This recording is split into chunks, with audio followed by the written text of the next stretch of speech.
Committee will come to order without objection. The chair is authorized to declare a recess at any time. We welcome everyone to today's hearing on oversight of the Federal Trade Commission. The chair now recognizes the gentleman from Wisconsin, Mr. Fitzgerald, to lead us in the Pledge of Allegiance.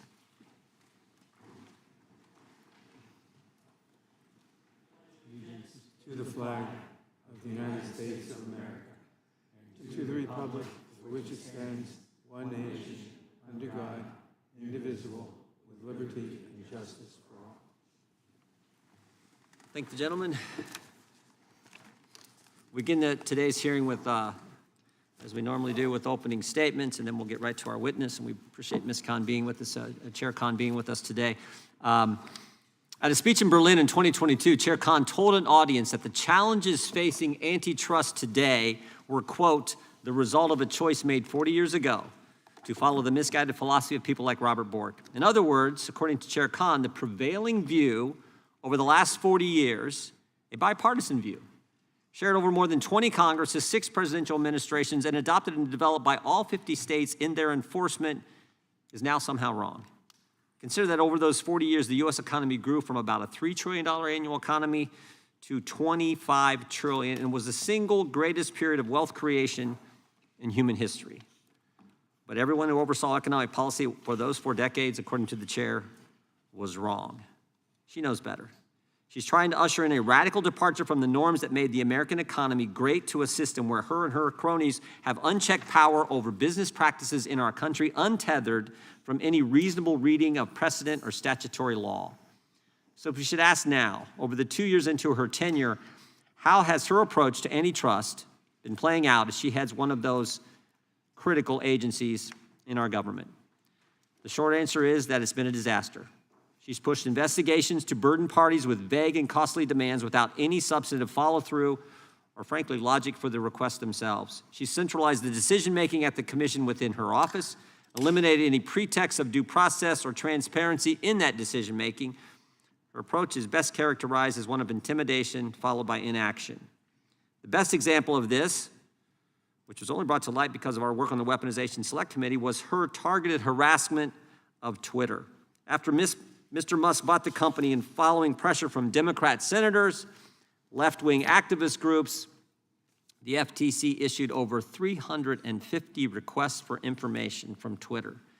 These requests included asking for every communication about Mr. Musk inside the company, and most troubling, for information about Twitter's work with journalists, working to shed light on the government-driven censorship practices that existed at, and I think in some cases still exist at big tech. In fact, we got a great court decision last week who talked about this, how pervasive this effort was, and a preliminary injunction from that federal court in the Western District of Louisiana. Just this morning, though, in a filing in federal court, we have learned that the situation is actually even worse than we could have imagined. This wasn't harassment, it was a shakedown. The FTC, as is common practice pursuant to the consent order, required Twitter to hire an independent assessor whose legal obligation is to be truly independent and objective, not for one party or another. Well, it turns out objectivity was not what the Federal Trade Commission was interested in here. Here's what the filing said about Ernst & Young, the independent assessor hired in this matter. Quote, the FTC was so adamant with Ernst & Young conveying that this is absolutely what you will do, and this is going to occur, and you'll produce a report at the end of the day that would be negative about Twitter, that senior Ernst & Young leaders feared that if Ernst & Young resigned as the independent assessor, the FTC would take exception to their withdrawal and create other challenges for Ernst & Young over time. This is not conjecture from Twitter. This is from sworn testimony of the independent assessor in the deposition itself, taken just last month. This is outrageous. This is unacceptable. And it's the kind of behavior that occurs in banana republics, not in the United States of America. And so it's no wonder Chair Kahn has no interest in providing information to the people's representatives in the Congress, to the people on this committee when we ask for it. To date, the FTC has not fully complied with a single request for documents from this committee. And because of her mismanagement, not even her own staff is impressed with Chairman Kahn's leadership. In 2020, the last year under the Trump administration, 87% of FTC employees agreed that senior leaders maintain high standards. Under Chair Khan, that figure fell to 53% in 2021, has declined even further to 49% in 2022. In 2020, 83% of surveyed FTC employees agreed that they have a high level of respect for the FTC senior leaders. Again, under the chairman, that figure plummeted to 49%. And these numbers were before it was revealed recently that the chair was advised by FTC's Ethics Council to recuse herself from a major case. She did not recuse herself and then appears to have misled Congress about taking that advice. We have a lot of questions today to get through. We look forward to the response from the chairman of the FTC. And with that, I would yield to the gentleman from New York, the ranking member, for an opening statement.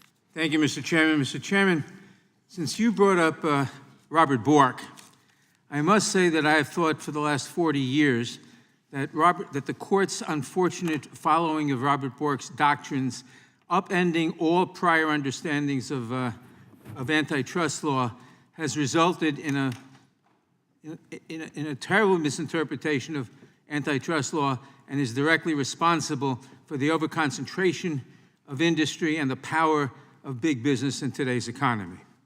Mr. Chairman, yesterday the director of the FBI sat at the witness table for nearly 6 hours, enduring a steady stream of baseless attacks and conspiracy theories meant to fit a far-right narrative that may resonate on Fox News, but that lacks any basis in fact. Today, it is the chair of the Federal Trade Commission's turn to step into the alternate universe that is the House Judiciary Committee under MAGA Republican leadership. Chair Khan, the last time you were here, you sat on this side of this table, helping to reinvigorate this committee's work on antitrust matters, and I thank you for your service to the committee. Unfortunately, I expect that today you will be the target of a barrage of personal attacks and wild accusations about the work of the FTC under your leadership. Republicans will tell us that the Commission is wasting resources, but the FTC has returned over $430 million to consumers under your watch and is vigorously enforcing the laws that Congress has entrusted to it. Meanwhile, it is the House Republicans who have wasted untold congressional and staff and agency staff resources and millions of dollars in pursuing a fruitless search for evidence of misconduct at the FTC. The majority will also argue that the FTC's investigation into Twitter was politically motivated and conducted at the behest of congressional Democrats. This argument also has no basis in fact. Twitter has been in trouble for failing to adequately protect the privacy of its users for more than a decade. It has been subject to a consent decree on this topic since as far back as 2011. It came under a second consent decree last year, and given the haphazard conduct of its new owner, it may very well be subject to new scrutiny today. It is the FTC's duty to review compliance with these consent decrees, particularly when, as occurred last year, there are credible concerns that user data may have been compromised when the majority of its legal and engineering staff was fired. This work has nothing to do with the new owner of the company and his political views. Protecting user privacy is not political. Rushing to defend a company at all costs and investigating the agency that attempts to hold that company accountable merely because the new owner shares your political views is another matter. Ultimately, Chair Khan, you will face attacks today because you are doing your job, and that is what threatens Republicans the most. The Federal Trade Commission was created and charged with enforcing antitrust and competition laws to respond to a rise in consolidation across the market in the early 1900s. It helped bring down the trusts and lessen monopoly power, which strengthened the economy and helped support the formation of a strong middle class. Unfortunately, in recent decades, the executive branch took a radical turn away from enforcement of the antitrust laws that kept us safe and prosperous for nearly a century. That failure led to massive consolidation across the market that gave rise to a handful of dominant companies with the power to squash competition. The rise of monopolies and monopsonies in several fields was a boon to the corporate class, but it has been devastating to consumers, workers, and small businesses. This began to change when the Biden administration announced several steps to reinvigorate the enforcement of federal antitrust laws. By faithfully interpreting the original intent of the antitrust laws and the FTC Act to ensure fair competition and prices, the administration has announced that the party is over for large and unfettered corporations. And although most Americans welcome this change, and indeed our economy is booming and unemployment is at a historic low, the commitment to enforcing these laws has raised alarm among our Republican colleagues, so they have taken aim at your agency and the important work the FTC does to protect consumers and promote competition. I hope that my Republican colleagues will find it within themselves to put their baseless and often personal attacks on pause long enough to listen to the importance of your mission. In any event, I appreciate your appearing here today, and I appreciate the valuable work of the FTC. I look forward to your testimony, and I yield back the balance of my time. Gentleman yields back without objection. All of the opening statements will be included in the record. We will now introduce today's witness, the Honorable Lena Khan. Ms. Khan is the chair of the Federal Trade Commission. She was sworn in on June 15, 2021. We welcome our witness and thank her for appearing here today. We will begin by swearing you in. Would you please rise and raise your right hand? Do you swear or affirm under penalty of perjury that the testimony you're about to give is true and correct to the best of your knowledge, information, and belief, so help you God? Let the record reflect the witness has answered in the affirmative. Thank you. And please know that your written testimony, you've seen this before. You've sat back behind the chairman before, or the former chairman before. So that your written testimony will be entered into the record in its entirety. Accordingly, we ask that you summarize your testimony in 5 minutes. We'll be a little lax with that if you need a few extra. Chair Khan, you may begin, and then we'll move to questions. Chairman Jordan, Ranking Member Nadler, and members of the committee, thank you for inviting me to testify today. I'm glad to join you to discuss the FTC's work to promote fair competition and protect Americans from unfair and deceptive practices. It's a particular honor to appear before this committee, where I had the great privilege of serving during its historic bipartisan investigation into digital markets and the power of large technology platforms. As this committee knows well, there has long been a battle in this country between monopoly power and America's democratic institutions. Congress created the FTC in 1914 against the backdrop of an industrial revolution that had delivered significant technological advances, but also enabled intense consolidation. Given deep national unease about the unchecked power that these monopolists could wield, lawmakers tasked the FTC with preventing unfair methods of competition and scrutinizing business practices through regular data collection and continuously building expertise.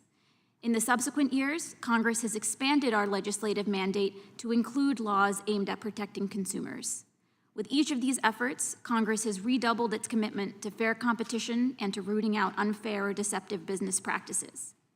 At the FTC, our North Star is fulfilling the important mandate that Congress has given us and doing all that we can to faithfully enforce the laws and safeguard America's citizens and businesses from harmful and even dangerous concentrations of private power that characterize significant swaths of our economy today.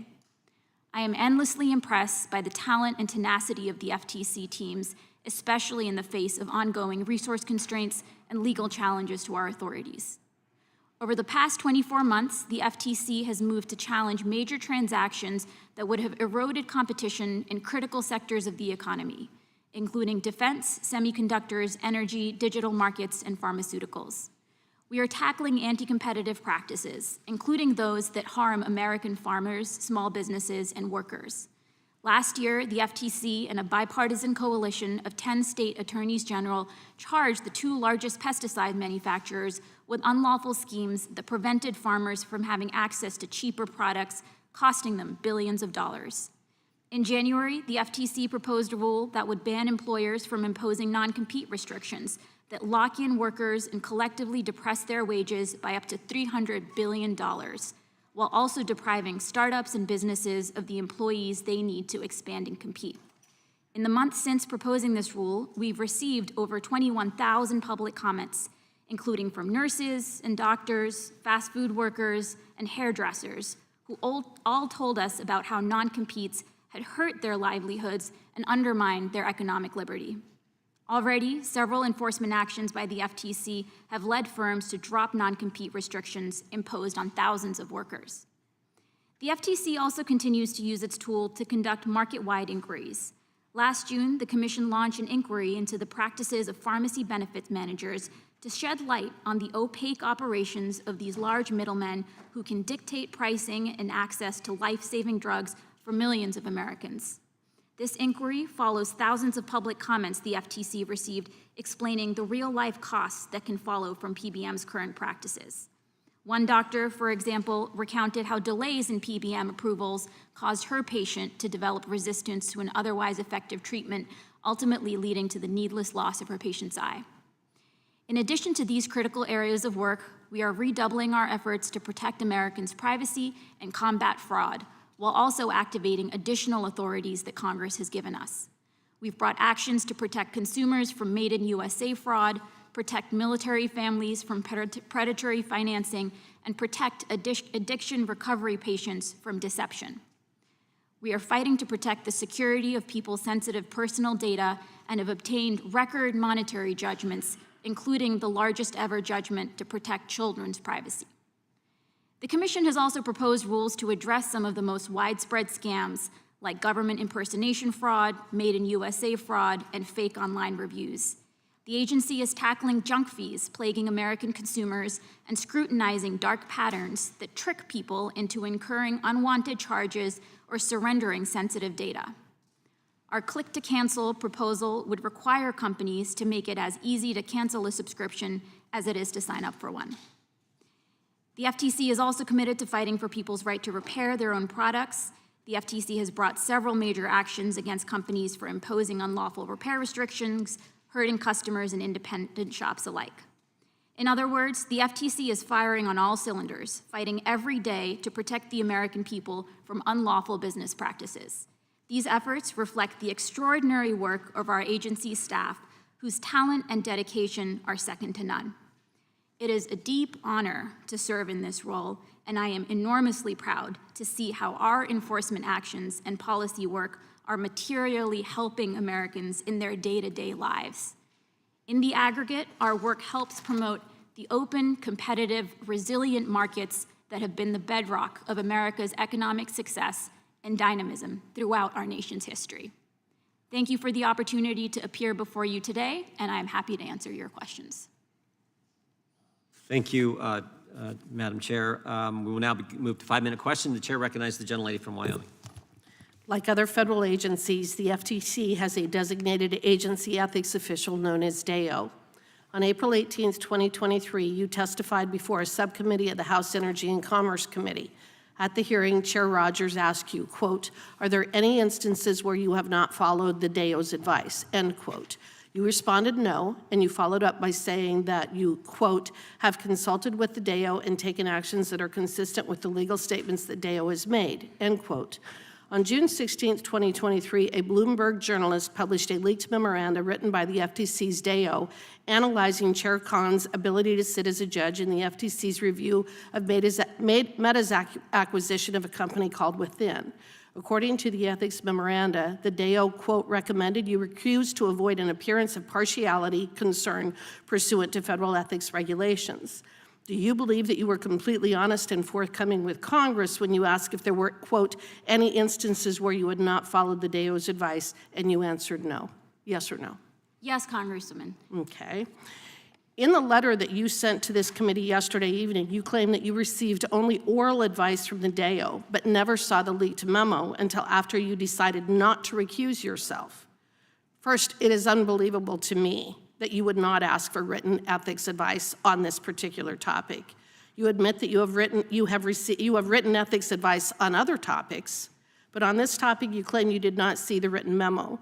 Instead, you want us to believe that you only received oral advice and not specific oral advice, but only general advice on, quote, "understanding the legal framework," end quote. Did DAO give you advice that is different than what was written in the memoranda? Thanks for the question, Congresswoman. So my work before I joined the Commission was focused on assessing the power of large I technology need you to companies. answer the question that I asked. I'm- The question that I asked was, did you receive different oral advice than what was written in the memoranda from DAO? So I Very simple consulted- question. So I consulted with the ethics official. The ethics official, as was noted in the memo that you cited, although I did not receive that memo, noted that the ultimate framework for instances in which somebody has no financial conflicts of interest. Did she give no you different personal oral ties, advice than what was in the written the memoranda? legal framework Yes or is no? for the employee to themselves determine whether they should or should not recuse. That was Did she give you determination- different advice than what was orally than was in the written memoranda? Yes or no? Congressman, as was noted in the written memoranda, there was no ethics violation created by my participating But in the you didn't matter. follow the DEO's advice, did you? You could have recused at any time, couldn't you? I followed the determination that there was no You ethics could have violation. recused at any time, couldn't you? There was no violation under the ethics laws because I have not a penny in financial stock, not a penny in financial The interest. DEO gave you the relating advice these to companies. recuse, and you did not do so, correct? Congresswoman, as was noted in the memo, as I noted in the I'm letter. going to move on, since you're not willing to answer my question. I read your 4-page letter, which was nothing more than an affront to your obligations of honesty, integrity, and candor before this tribunal that is owed by every public servant. And I would reference Part 2635 of the Code of Federal Regulations, which describes your ethics standards. I want to note that the ethics standards are actually higher than one owed by lawyers, which brings me to my next point. Do you expect lawyers at the FTC to follow federal ethics rules? Of course, everybody at the Federal Do Trade you expect lawyers at the FTC to be an active member in good standing of a bar of a U.S. state? If they're practicing as a lawyer, they need to be in good standing with the relevant bar rules. I understand that you were admitted to the New York bar on July 16, 2020, but in 2019 and 2020, according to your Senate questionnaire, you held yourself out as counsel for the Democrats on this very committee. You used this title, but you were not licensed to practice law.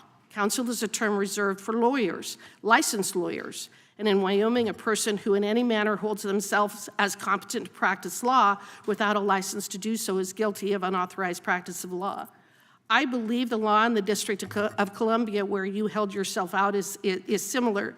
Do you believe it is appropriate for non-lawyers to claim the title of counsel? Congressman, when I had the honor to work for this committee, I complied with all of the document requests that the HR folks requested, including documentation about the fact When that I had checked a- your registration status this morning, I learned that you are not in good standing with the New York bar. Your license is listed as delinquent, which means you have failed to file your biennial registrations, and it means that you have not been paying your bar dues, completing your continuing legal education, and maintaining your law license. I believe it's shown on the screen. It also means you're subject to referral for disciplinary action. I find this situation to be stunning and a reflection on your ethics. With that, I yield back. Lady yields back. The chair now recognizes the ranking member from New York for 5 minutes of questions. I find the statement of the gentlelady from Wyoming incredible. Will the Republican staff all commit to recusing themselves from any matters that relate to their work on the committee? Because that is a standard they are holding Chair Khan to.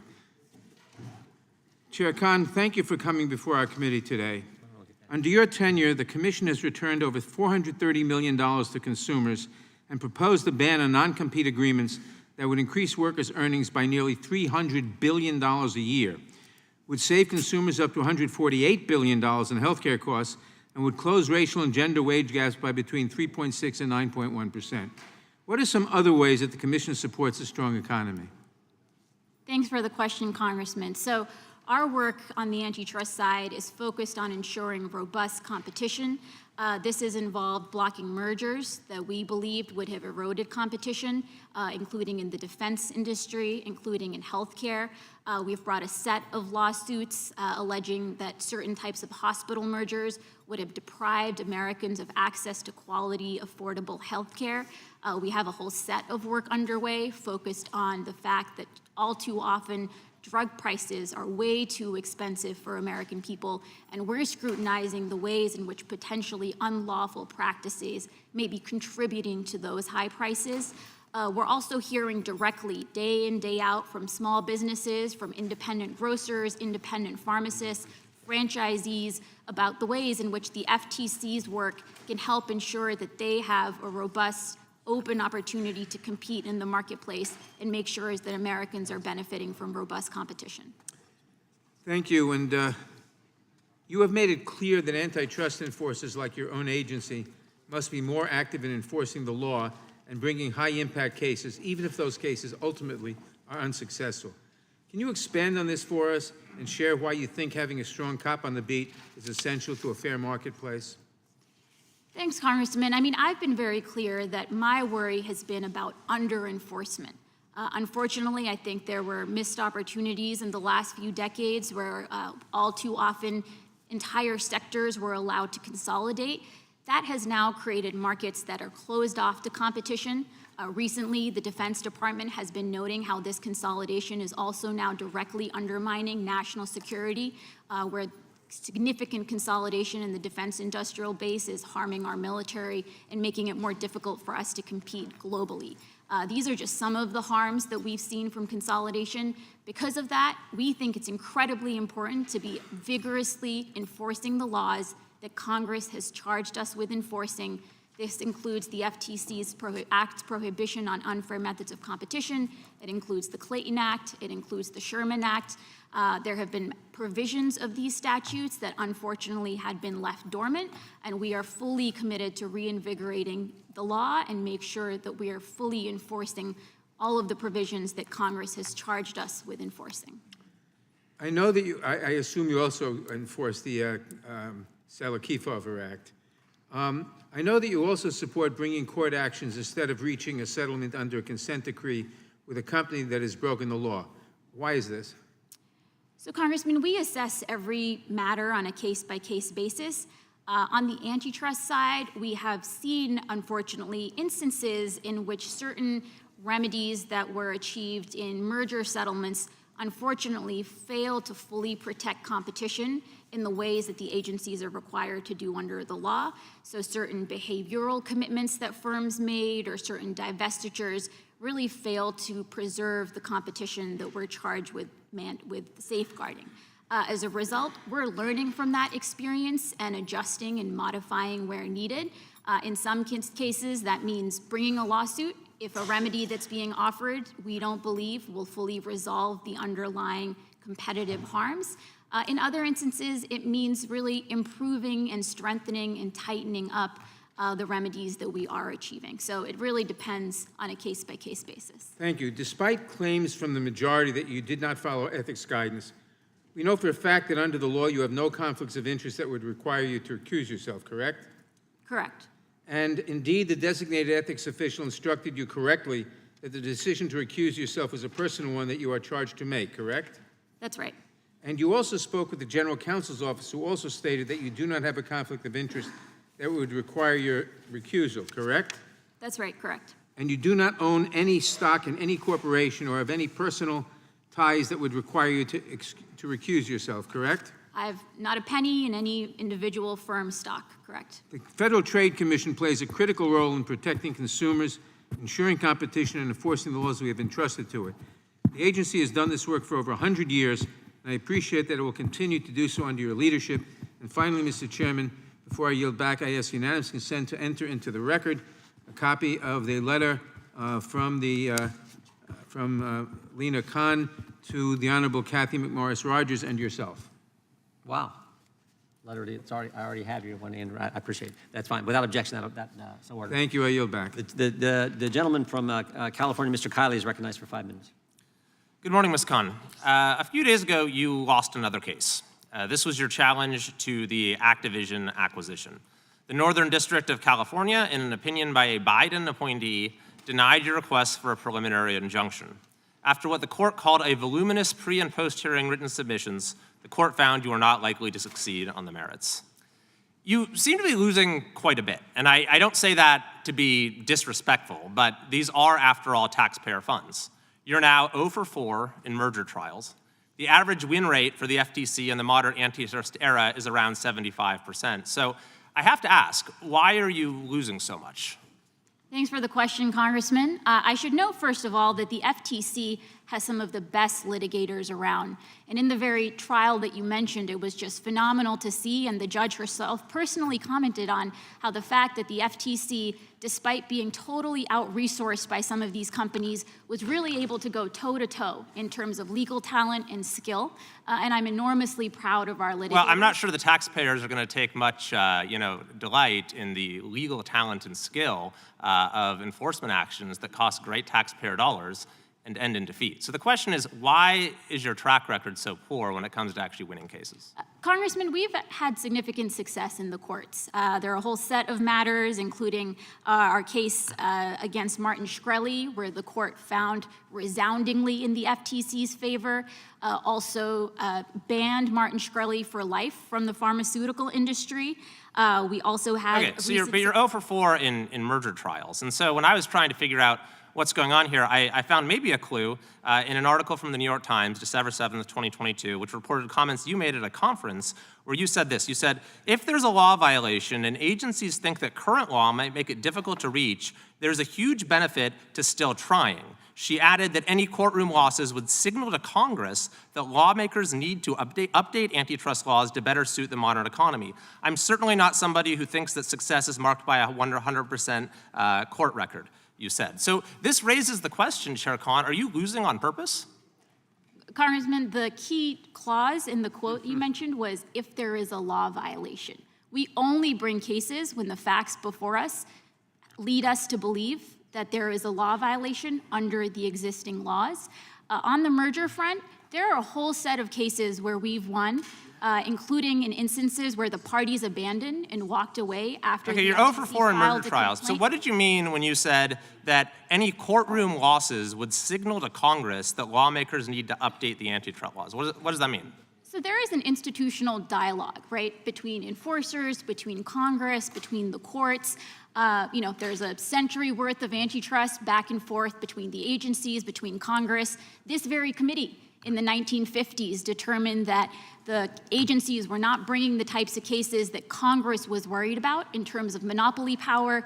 Okay, but you're actually bringing the cases. You're losing because you don't have the authority that you want from Congress. So this is how you think you're going to persuade Congress to give you more authority, is by exceeding the authority that you now have? Congressman, again, we only bring lawsuits where we believe there is a law violation, given the facts and the law at hand. We fight hard when we believe that there is a law violation, and unfortunately, things don't always go our way, but we make determinations But about are you whether bringing to cases appeal. that you expect to lose?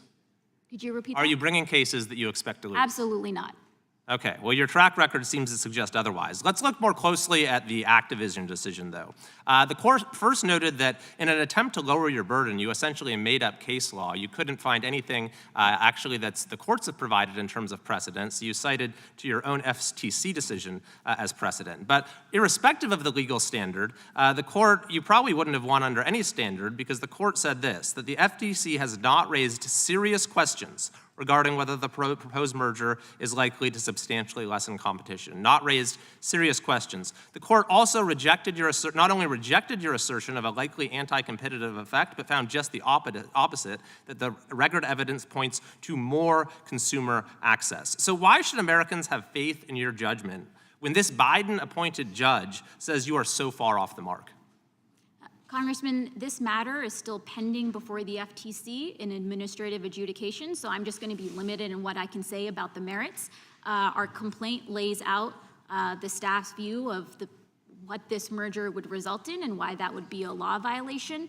But the judge roundly rejected it and said there weren't even serious questions, and now having lost, you're spending even more taxpayer money on an appeal that you're even less likely to win, because the appeals court is going to defer to the trial court's findings of fact in this very fact-intensive matter. So why are you spending even more taxpayer resources pursuing this appeal? So I can say, again, this was a staff recommendation. I can say it a general matter. Staff always looks closely at an opinion and looks at whether there are certain errors in law that they believe are worth appealing on. Those are, in general, the types of determinations that go into whether the FTC ends up appealing. Gentleman's time has expired. The chair now recognizes the gentleman from Tennessee. Thank you, Mr. Chair. Chairman Khan, I thank you for being here and for putting up with some of the questions you have been asked. Yesterday, FBI Director Wray sat here for almost 5 hours and put up with continual questions attacking his patriotism, his judgment. It was really amazing, the hypocrisy that was shown. The issue was weaponization of the FBI, and yet every member of this panel who was here on January 6, 2021 knows that the government was weaponized on that day, as I said, nuclearized, to take over the government, to overthrow the government, in contradiction of the oath of office that each of us had taken, and that we've learned that certain members of this committee went and met with Donald Trump, and that they were participating in the overthrow of our government, the nuclearization/weaponization of our government, and yet they had the chutzpah, the audacity, the lack of integrity to question Wray's judgment, and went on and on. And I was sorry, I came in here today and I'm Is the sorry- gentleman accusing I'm us of sorry. a lack of integrity? Mr. Chairman, if you would ask whoever it is to shut up. I was I'm sure the chairman will surprised rule when he comes I came in back. today and I heard some questions about your relationship with the Bar Association. Hey, you don't talk about rope in a house where a man's been hung. You don't ask about membership in the Bar Association on a judiciary committee where there are members who never passed the bar and aren't members of the bar. And they are members of this committee in good standing. So we need to get beyond the hypocrisy and realize where we are and don't raise such subjects. Chairman Kahn, let me ask you this. The Federal Trade Commission deals in issues that protect consumers. And subscriptions to magazines, to services on subscription services for media are everywhere, and you can subscribe to them easily. But it's hard to unsubscribe. It's difficult to find that spot. This has been a problem to consumers, and the companies just make money hand over fist as people give up on trying to unsubscribe or cancel their membership. What steps is the FTC taking to reel in these predatory practices? So, Congressman, you're absolutely right.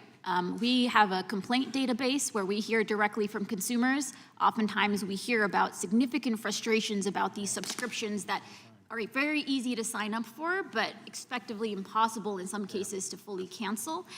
We've brought enforcement actions, including a case we brought against Vonage last year.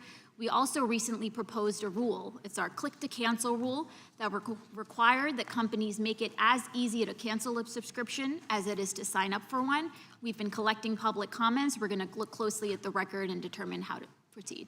Thank you for that. I've tried to, I had a bundle with Disney, Hulu, and ESPN 26 or something, and I tried to get out of that bundle and just do Hulu or something, and whatever it is, I'm being charged for both of them. And I've given up. I've just tried to cancel, and it's just too much. It needs to be easy. That's right, and we've also seen through our work that companies sometimes use what are known as dark patterns. These are these manipulative design techniques that are designed to trick people into either, signing up for unwanted services or that make it very difficult to cancel or opt out of something. And so those manipulative design tactics are very much on our radar. Another anti-consumer practice is robocalls, and I've heard about it forever. And it bothers me, it bothers so many people to get these robocalls and asking you to sign up for this or sign up for that and to speak, and they get you. This is also, I think, the FCC maybe, but what is the FTC doing to help us with these deceptive calls? So we work hard on this front. One thing that we've been thinking about is how can we be most effective and efficient with our resources? We've been looking upstream at the voice over internet protocol providers who sometimes are helping facilitate or enable these robocalls, and so we've brought a whole set of enforcement actions against them in order to have a more deterrent impact and really protect consumers from these unwanted calls. And have you tried to encourage or help companies that the public where antitrust actions could give them more choices and better prices? Absolutely. Well, I thank you for what you're doing. By the way, do you have any books that you checked out from the library that are overdue?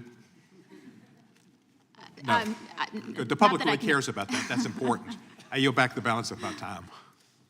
Gentleman yields back. The gentleman from California is recognized for 5 minutes. Thank you, Mr. Chairman.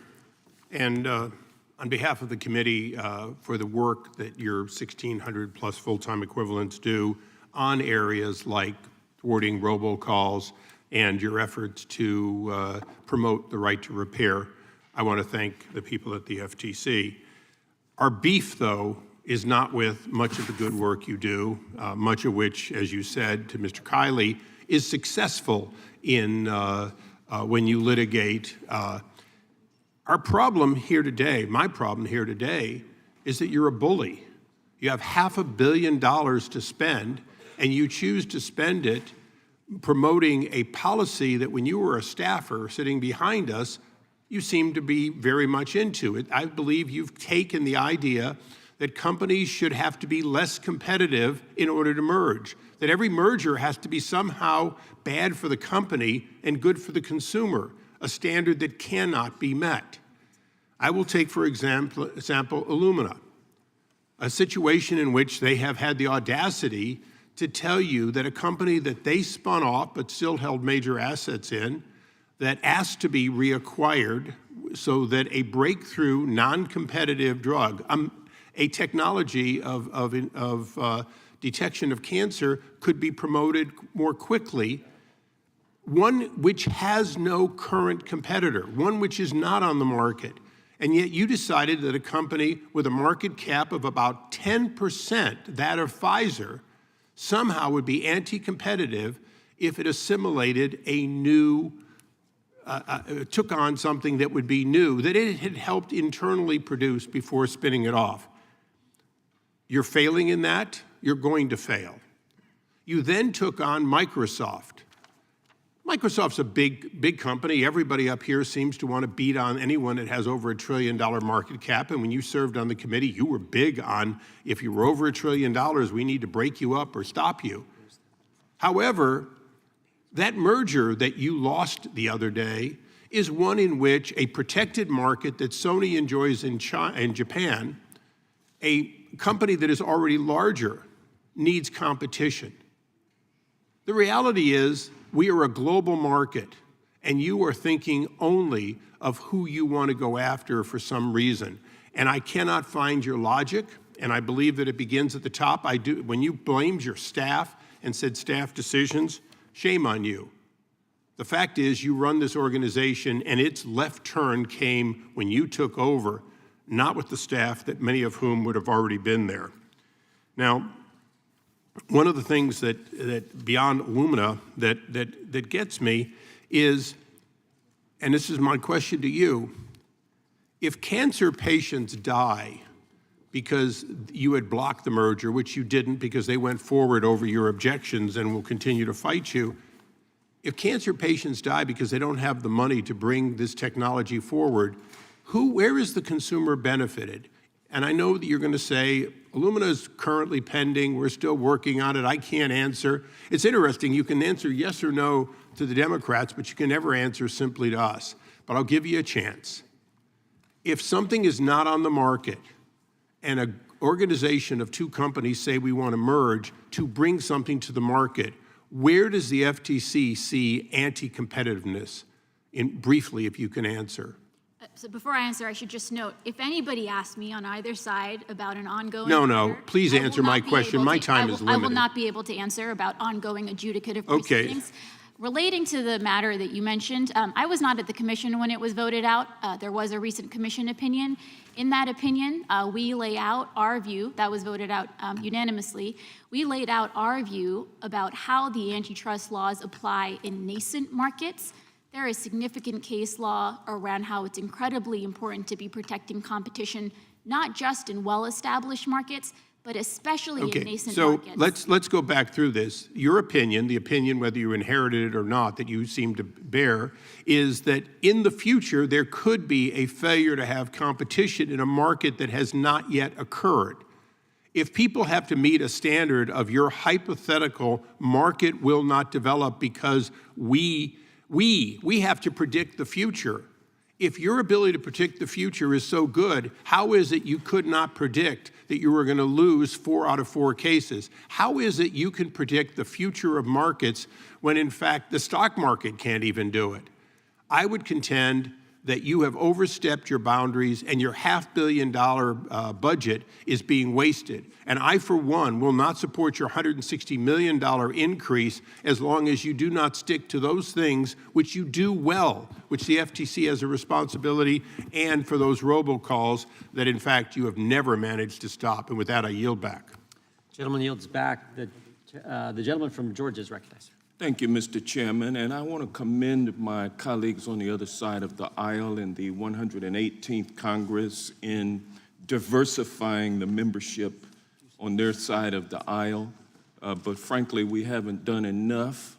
They have not done enough. They can't do enough at this point, and it reflects in the treatment that a witness such as yourself, Chair Khan, receives from this committee. When a witness comes in, sitting solo at that table in front of all of these interrogators, it's a daunting look. The American people can see it, and when we treat a witness who looks like you with the politics of personal destruction, and when we only attack witnesses who look like you with allegations of incompetence and a lack of ability to lead their agency, it's indicative of the need for this committee to reflect what the American people look like. And I want to appreciate you today for withstanding what you have had to endure thus far, and we've only begun. But I will say this, Chair Khan, Americans rely on regulations to protect consumers and workers in this country, and the Federal Trade Commission should be as aggressive in its enforcement as the circumstances dictate. Today in America, there are only 4 large corporate conglomerates that control the market for beef, pork, and poultry. Consolidation in the meatpacking industry shows up at the grocery store, resulting in inflation for consumers and, at the same time, coincidentally, record high profits for the corporate conglomerates who are soaking those profits from the American people. A single company controls most of the web searching, and a single company controls nearly half of all e-commerce. That's too much power in the hands of too few corporations. And they can hike prices with little recourse. They control vast amounts of personal data, and consumers are being squeezed by consolidation in almost every aspect of the marketplace, from food production to hospitals. So I'm glad to see that you are using your position to strongly enforce antitrust laws to ensure fair competition and prices. Moreover, we're lucky to have an FTC chair who does not have personal or monetary conflicts of interest that would require her to recuse herself from cases involving big tech companies. That is a good thing. Because of that, Chair Khan is able to lead an agency that is properly investigating companies like Amazon, Meta, Facebook, and Twitter. And I'm glad that we do not have the fox guarding the hen house, that we instead have an FTC that is actively working to protect American consumers.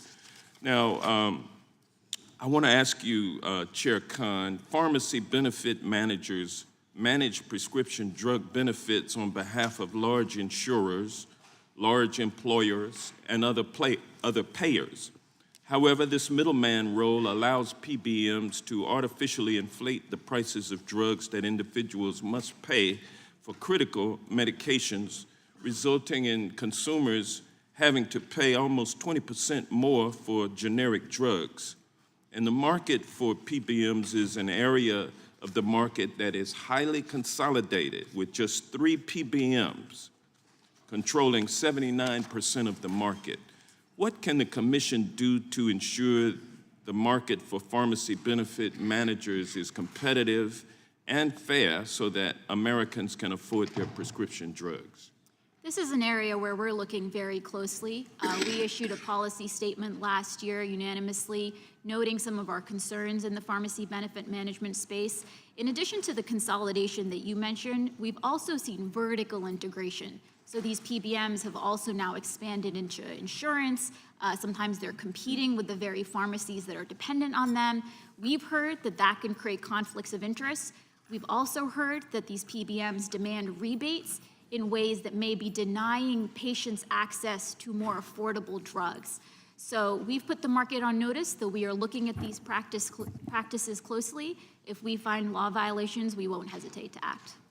Thank you, Mr. Chairman. I have a unanimous. Mr. Chairman, I have a point of order. I have a unanimous consent request. Do the point of order, then I'll come to your unanimous consent. Chairman, I waited for the gentleman to complete his time, but I must raise a point of order that I personally felt that he was referring to all Republicans, but particularly to me, for his comments about diversity and his comments about our treating the witness apparently because of the color of her skin, which happens to be similar to my brown skin. And I would ask that that portion of his testimony be taken down as inappropriate and argumentative and making a racial slur against myself and other members of the Congress, who, by the way, yesterday treated what I would call a very white man of a greater age. Is this a very point of order, similarly. Mr. Chairman, or is this a speech? I don't think the gentleman's point of order has been stated in a timely fashion. It's supposed to happen right after the statement. Then I withdraw my point of order, but not my objection. Well, I would just point out we should all engage in proper decorum, not disparage colleagues, not disparage people in the government, not disparage anyone. So let's just keep that in mind. And with that, I know we got a unanimous consent. And thank you, Mr. Chairman. I would move for the entry of a letter from Small Business Rising to yourself as well as to the ranking member, Gerald Nadler, into the record without objection. Without objection.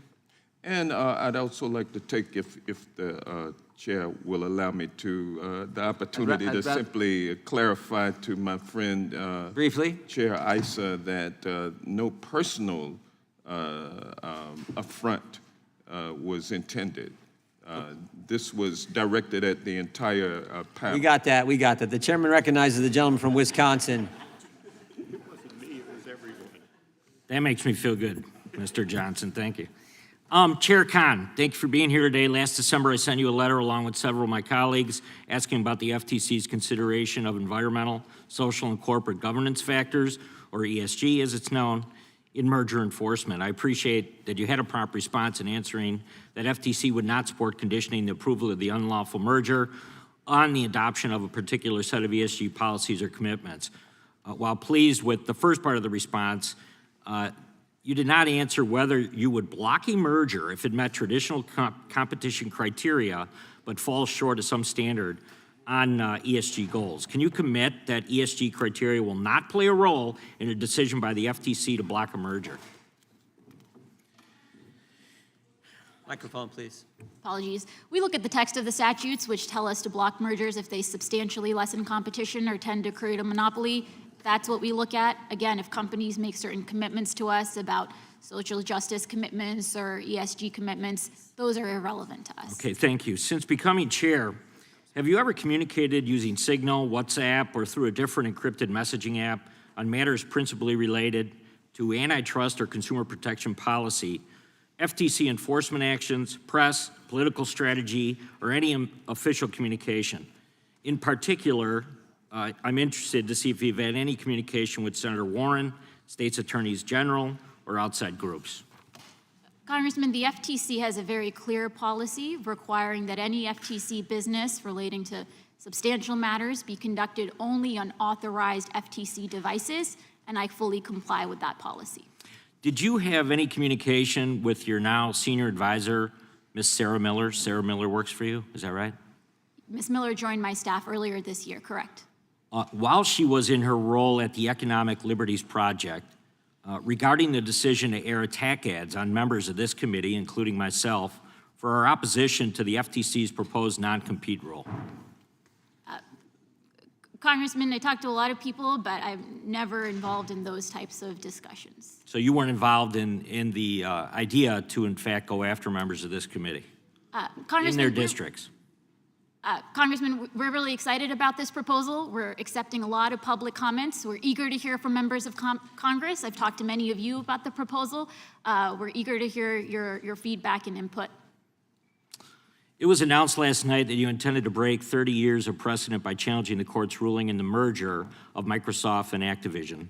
Can you explain why, despite 39 countries and the European Union already clearing this merger, that you intend to move forward with on administrative proceedings? So, Congressman, again, this matter is pending before the Commission in our administrative adjudication, so I can't comment on the merits. When we get an adverse ruling, our teams look closely at the text of the opinion, determine whether there are errors of law that they believe warrant an appeal. Those are the types of considerations that they take into account. In April of this year, the FTC's Associate Director for Litigation for the Bureau of Competition stated at a conference that, quote, merger policy is industrial policy, and, quote, there is a role for merger policy in directing the way capital flows into projects. That means at the next venture capital meeting, they're not going to say, what's the exit via acquisition? It will be, how do we get to an IPO? Do you endorse this statement? Congressman, I'm not familiar with the details of it. Happy to look at it in a question for the record. I'll say generally, it is true that antitrust and competition policy is about ensuring robust competition. Entrepreneurs benefit from that. Startups benefit from that. I just met with some venture capitalists the other week that were expressing concern about a lack of exit options that don't involve being bought up by one of the large technology companies. So these are certainly issues that we hear about. I think the issue for myself and many of my colleagues has been that the way you're running the FTC, that you're not simply trying to kill deals in the boardroom, you're also killing small businesses still in the crib. You want startups to seek an IPO rather than an acquisition, but the cost of entering the public markets has doubled since the 90s, and your colleague, Mr. Gensler, at the SEC has been piling on with the rulemaking. So I don't know if this is what the administration means by Biden economics, but I have to ask, why would anyone start a small business under this administration right now? So, Congressman, we hear regularly from small businesses. One of the things that we started since I joined the commission is open commission meetings where anybody in the country can sign up and come talk to us. We hear from a lot of small businesses. More often than not, what we hear is about the challenges that they face in being able to compete in an open, competitive marketplace. We hear about how the existing giants and existing incumbents are squeezing them and making it difficult, be it for an independent grocer, an independent pharmacist. So we are very eager to hear from small businesses and make sure we're enforcing the laws in the ways that are enabling everybody to compete in the marketplace. Chairman, I yield back. Time of the gentleman's expired. Gentleman yields back. The gentlelady from California is recognized. Thank you, Mr. Chairman, and thanks to our witness for being here. I have an interest in several areas where it seems to me the FTC has been less than robust, and which maybe you can disabuse me of that notion.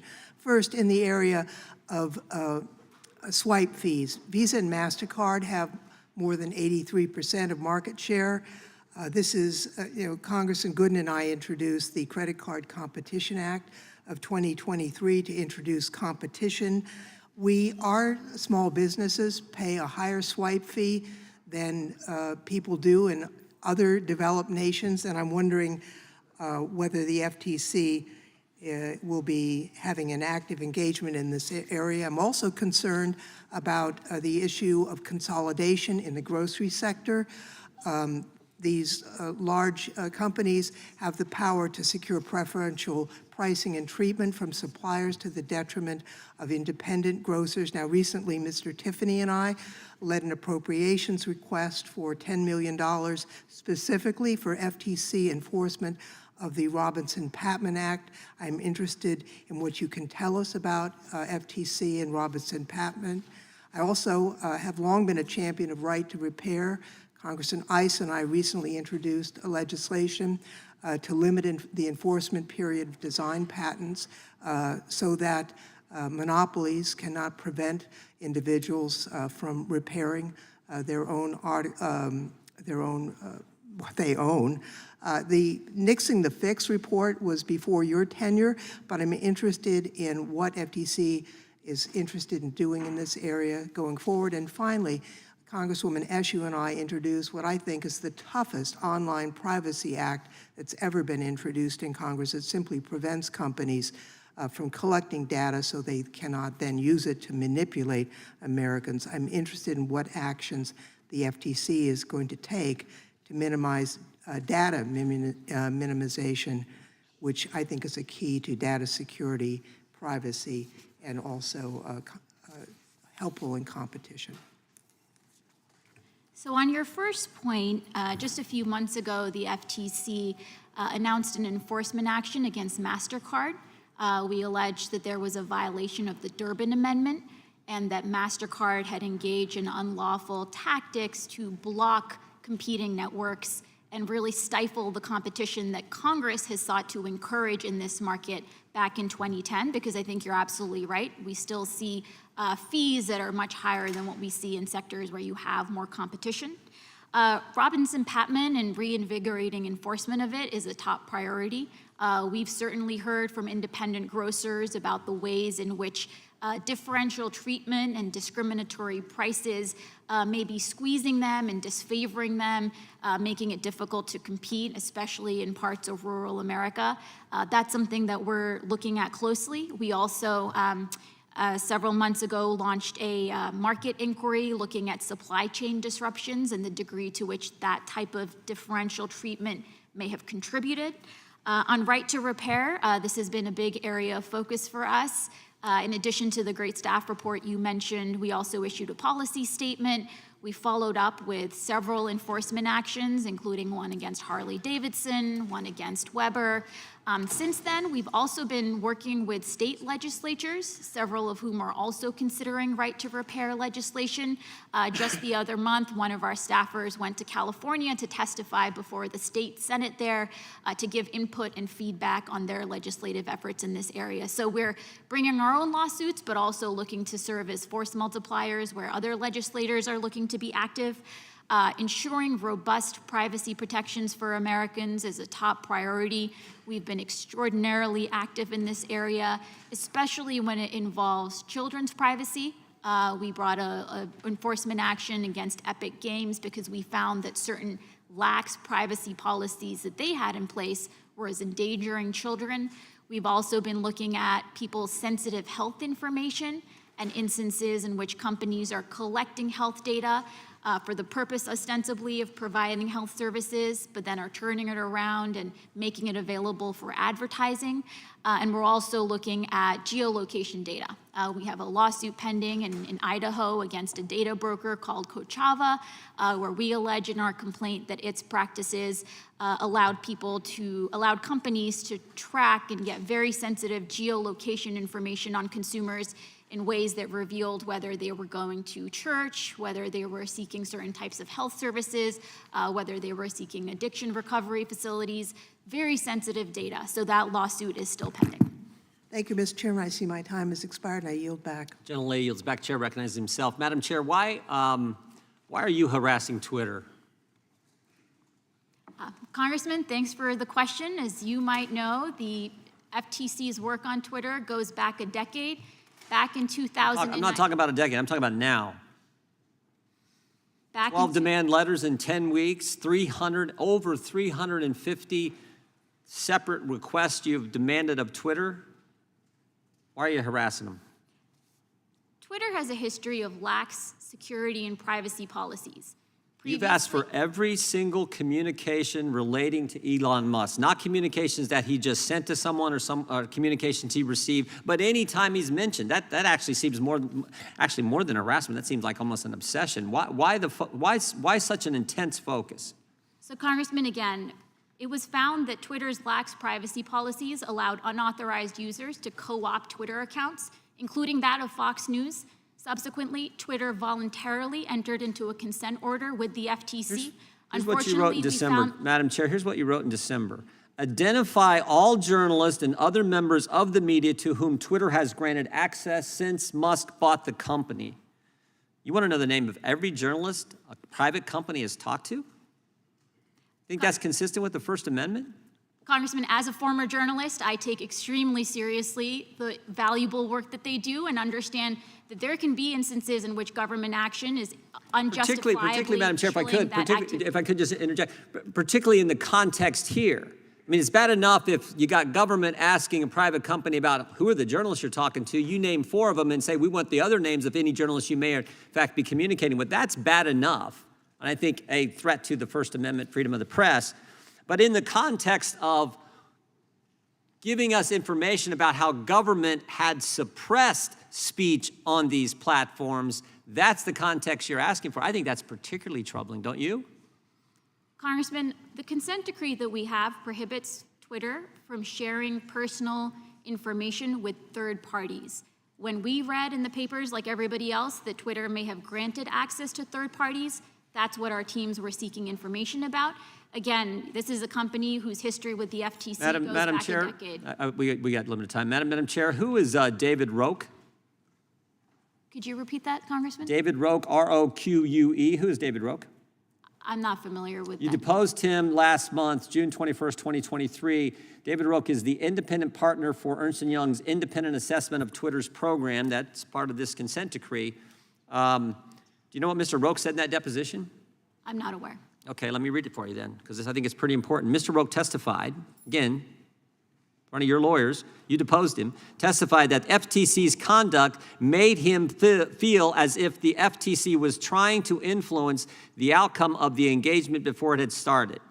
He said, in some of the discussions that we were having with the Federal Trade Commission, expectations were being conveyed about what those results should be before we had even begun any procedures. So they're the independent assessor in this consent decree the FTC has with Twitter, and you're telling the guy who is the person. He's the guy. He's Joe the accountant who's going to get this information. You're telling him, you're putting your finger on the scale, telling him what you want the outcome to be, and he's supposed to be the independent fact finder. Why are you doing that? Congressman, I'm not familiar with those. Because it was just specifics, filed but today, but we are. This is filed in court today, and this is your deposition. I'm happy to take a closer look at it and be back in touch. I will say as a general matter, we want to make sure that the assessors and auditors that are responsible for overseeing compliance are doing their job. You say Mr. Roque's line, what he testified here, what's been filed in court today, that there were suggestions of what they would expect the outcome to be, they being the FTC, there were suggestions of what they wanted him to go find in his independent assessment of the consent decree agreement between the FTC and Twitter.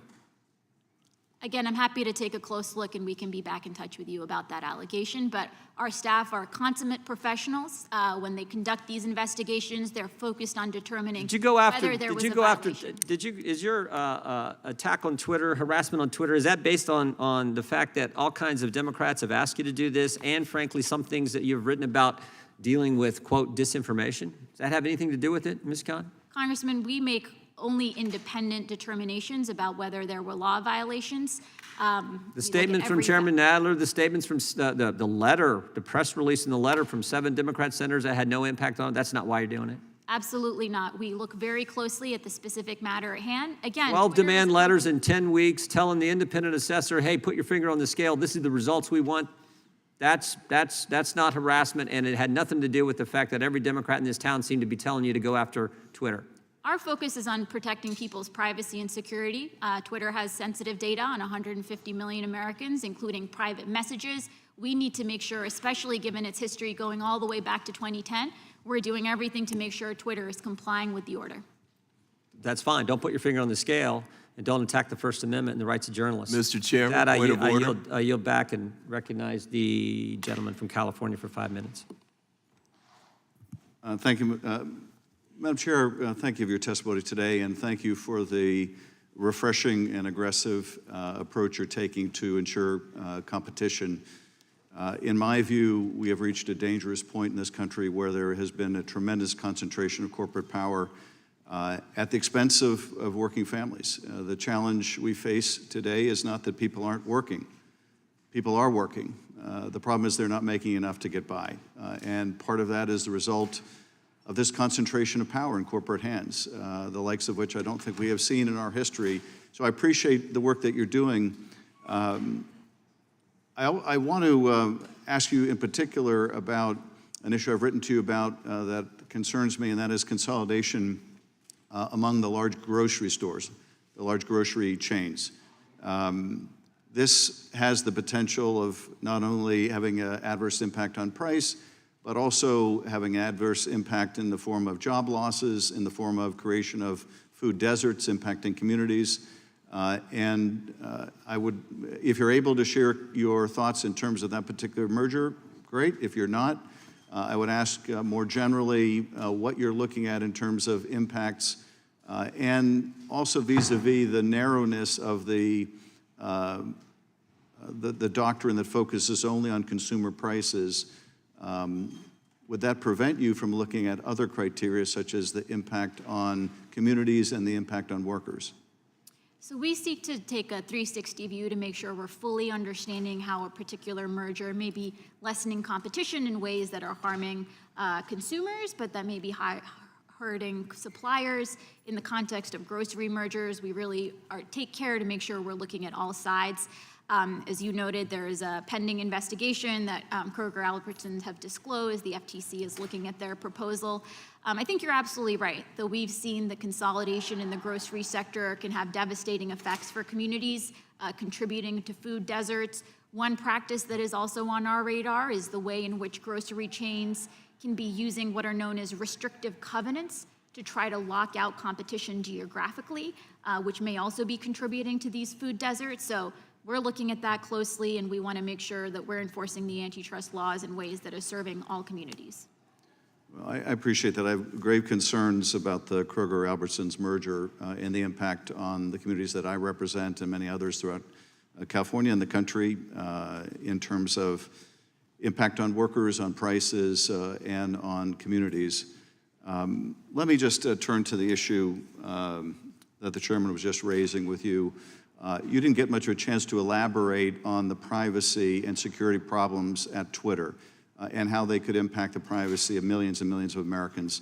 I'd like to give you that opportunity because I'm both concerned with the enormous proliferation of hate speech on Twitter, the firing of many of the individuals charged with security at Twitter, and what impact that has on the rise of hate, but also on the decrease in security and privacy of people's data at Twitter.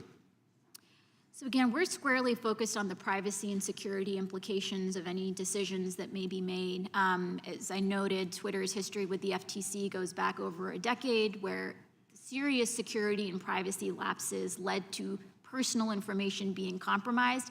As you noted, Twitter today also has access to deeply personal sensitive information. In 2022, we entered into a revised consent order because we found that Twitter, unfortunately, had been in violation of the prior consent order. Whenever we have repeat offenders at the agency, we're always thinking very hard about what we can be doing to prevent repeat violations. Our revised order has even tighter privacy and security provisions. It was voted out unanimously at the commission, and we'll continue to make sure that our orders are being followed and that companies are protecting people's privacy and security. Well, I appreciate that, and I'd also like to ask unanimous consent to enter in the record a couple articles, one from Gizmodo, Elon Musk, king of censorship, 10 times the free speech abolitionist silenced Twitter users, and also an article from Rest of the World, Twitter's complying with more government demands under Elon Musk, which includes Twitter's self-reported data shows that under Musk, the company has complied with hundreds more government orders for censorship or surveillance, especially in countries such as Turkey and India. It requests consent to enter Without those on the objection. record. Thank you, Chairman. I yield back. Gentleman yields back. The gentleman from Colorado is recognized. I thank the chairman. Chair Khan, thank you for being here. Do you own stock in Apple, Amazon, Facebook, or Google? No, Do you own stock in any of the competitors to those companies? I do not. Do you know that the ethics official who requested that you recuse yourself from any activities involving Facebook owned stock in Facebook? I learned about that, yes. Do you know how much it costs to buy Congress? Well, big tech does. They spent $250 million against the bills that passed out of this committee last Congress. They spent money lobbying. They spent money on advertising in members' districts. They spent money with third-party think tanks. They spent money that no other effort in recent memory certainly has been spent. And it's not just the money that they spent, but on lobbying, for example, Meta spent, and I call it Facebook, $20,070,000, Amazon, $19,320,000, Alphabet, $11,770,000, Apple, $6,500,000. But it's not just the money that they spent on lobbying and those activities.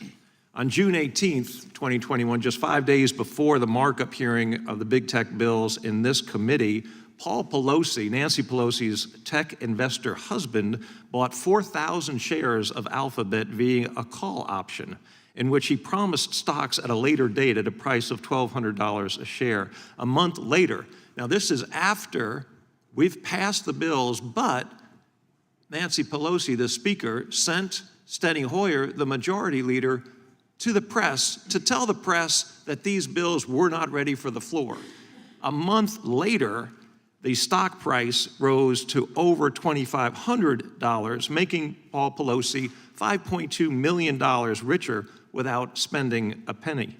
Speaker Pelosi's office, it should be noted, issued a statement denying any involvement or prior knowledge of the transaction.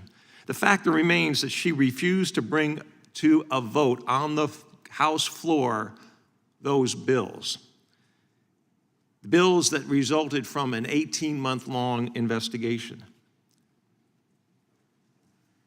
We had last year, as a result of Congresswoman Jayapal's efforts and my efforts and some other efforts, a stock ban in the House, a ban that would prohibit members from buying individual stocks. You probably also don't know that more than 50 members of Congress bought stocks in pharmaceutical companies during the COVID crisis when Congress immunized, a good term I guess to use during the COVID crisis, immunized pharmaceutical companies if there was any problems with the vaccines that they created. But we can't pass a stock ban, but we can call you into Congress and suggest that somehow you shouldn't be involved in activities involving some of these companies because you wrote a law review article.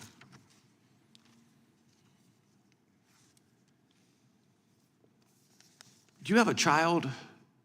I don't want you to answer that question just yet because that's personal. But do you have a child who is lobbying for Amazon or Facebook? No, he's turning 6. He's turning 6 months this week, so no. Okay. They'd probably still hire him. Yeah. If they thought they could influence you, they would hire your child at 6 months old because, in fact, they've hired Senator Schumer's daughters to lobby for them. And the same bills that passed the House didn't get a chance, the same bills that passed the House Judiciary Committee passed the Senate Judiciary Committee and never saw the light of day on the Senate floor either. But that's just how the game goes. You're well aware of the need to update the antitrust laws concerning the new economy that we are facing. And I'd just like you, if you could, briefly to explain what is the need? Why is it so difficult to apply antitrust laws written at the turn of the last century to the new economy? Thanks, Congressman. So there is antitrust doctrine on the books that has embedded within it certain economic assumptions about how certain markets work, about what types of incentives businesses face. That doctrine in some cases is 30 years, 40 years old, way before we had the advent of digital markets. These digital markets function differently, right? You have the self-reinforcing advantages of data, network externalities, companies face different incentives, they're engaged in different strategies, and sometimes there can just be a gap between how the doctrine is saying businesses are acting and what we see in reality. And so legislative updates can be needed to close that gap between what the theory says or what the doctrine says and what we're all living with in actual markets. And so that's in particular where legislative action can be absolutely critical. Gentleman's time has expired. Gentleman yields back. The gentleman from California is recognized. Thank you, Mr. Chair. Chairperson Khan, welcome today. What is your job? I have the great honor of serving as chair of the Federal Trade Commission. And what do you do in that role? Well, help manage the agency, oversee both our Bureau of Consumer Protection's work. Protect consumers? Protect consumers, protect fair Where do you get that competition. authority? Congress charged us with that in the FTC Act and subsequent legislative amendments. Is that new? Excuse me? That authority new? That authority stems back to 1914 and then subsequent amendments in the following decades. We talked a little bit earlier about litigation fees, enforcement costs. Let me ask you, are you a profit center or are you an agency in charge of protecting consumers, enforcing the law, and going after individuals that may prey on our consumers, our taxpayers? We're a government agency that is using every dollar we have to protect the American people from illegal business practices. Thank you. Let's talk about Main Street, people who sent us here to Washington. I get scam calls every day, robocalls. Seniors get robocalls every day. Veterans get robocalls every day. How are you working with the FCC to stop these calls from happening? So we in the FCC have overlapping jurisdiction, as you noted. One thing that we're doing, in addition to going after some of the robocallers themselves, is identifying what are some of the upstream factors that are allowing these calls to proliferate. Sometimes these calls are originating from other countries in ways that can make it difficult for us to go directly after them. This is why we look at VoIP providers and other upstream Madam service Chair, providers. a number of years ago, I had a situation in my district. We had to get Interpol involved. Calls originating from Mexico. One of the local telephone companies were providing the calling information, and it was a huge, huge mess. International, very much a difficult challenge. What can we in Congress do to help you rein in these predatory calls? There are certainly legislative updates that we're happy to recommend to you and your team. I would say generally, given that the FCC also has authority over the telecom carriers themselves, directly taking action at that layer could also probably have a very big impact. You know, at the end of those scam calls, you have victims, people that get hurt really bad and struggle to get that money back. What is your agency doing to help consumers get their money back? We're bringing lawsuits where we can. Unfortunately, a couple of years ago, we suffered a big setback in court where the court said that 13B of the FTC Act, which has been a core provision that we use to go into court and get back money for people who have been scammed out of money, the court said we can no longer use that authority. That was a big setback. Since then, we've been activating other legislative authorities to make sure we're trying to get money back where we can, but there's no doubt that billions of dollars evaporated after that court decision and people are losing out as a result. So do you need legislative help from Congress to do your job, protect consumers in this area of junk fees? Absolutely. Legislation, in particular, enabling the FTC to go into court under Section 13B and get money back so that lawbreakers are not profiting from their lawbreaking, that would be essential. I think that's important. Lawbreakers need to know there's somebody there, a police officer waiting to make sure that they follow the law. And too many times, my locals get ripped off. They call the local PD. They don't know what to do. They call the local state agency. They don't know what to do. And I hope that you and your agencies can continue to be effective in making sure that consumers on Main Street are protected. Our seniors especially, that sometimes are embarrassed to call me and tell me I just got ripped off, that don't have the energy or the wherewithal to defend themselves. These are the people we need to be protecting. I asked you if you were a profit center. I know you're not, but nonetheless, I encourage you to continue to do a good job because my constituents, American taxpayers, are relying on your agency and doing a good job. Thank you very much, and Mr. Chair, I yield. Gentleman yields back. The gentleman from Virginia is recognized. Thank you. Madam Chair, you implemented the use of omnibus resolutions in antitrust investigations. These resolutions, in effect, give the chair of the FTC sole control over FTC investigations. The chair could direct staff to investigate a transaction, sign all subpoenas without a commission vote, which was previously necessary in investigations of almost all mergers and business conduct. Former commissioners Phillips and Wilson resigned over much of this type of action from you, said that this paragraph eliminated the only layer of commission oversight. Wouldn't you agree that the use of omnibus resolutions in this matter undermines the bipartisan nature of the commission model? And are you trying to turn the commission into your own personal empire? Congressman, omnibus resolutions have long been used at the FTC before I joined. It's fairly standard for there to be omnibus resolutions on the consumer protection side, again, long before I joined. Changes we made brought the consumer protection side in symmetry with the competition side in order to empower our staff to act nimbly. Okay, let's talk about that, because the staff has been leaving in droves. A report by Bloomberg found that 71 senior attorneys left the agency in the 2-year period between 2021 and 2022, the highest number of departures in the category for a comparable 2-year period since 2000. Coincidentally, the Progressive Change Campaign happens to have a list of 400 recommended names for positions in the FTC in the Biden administration. Has anyone, including Adam Green of the Progressive Change Campaign, communicated with you to hire any of these individuals? No. Okay. And have you hired any of these individuals? No, I don't know what list you're talking about, Okay. to be honest. Let's move on to this committee and your responsiveness or lack thereof to this committee, following up on what the chairman asked. In March, your director of the Office of Congressional Relations testified before my subcommittee on responsiveness and accountability to oversight regarding your refusal to produce documents related to this committee's oversight of the FTC's harassment of Elon Musk following his acquisition of Twitter. It's well known that the FTC frequently seeks extensive information from the parties that it investigates. When those parties fail to produce what's required for the FTC to conduct its investigation, the FTC seeks sanctions. In the FTC's response to this committee's inquiry, most of what it has provided is already publicly available or otherwise incomplete. I find it inconceivable that the FTC would tolerate such a production from parties under its investigation. So what should this committee do and take from the FTC's paltry production to date on this matter? Congressman, our team has been enormously responsive. We've been working day after day to accommodate this committee's requests. We've offered and provided numerous non-public briefings, including on the matter that you mentioned.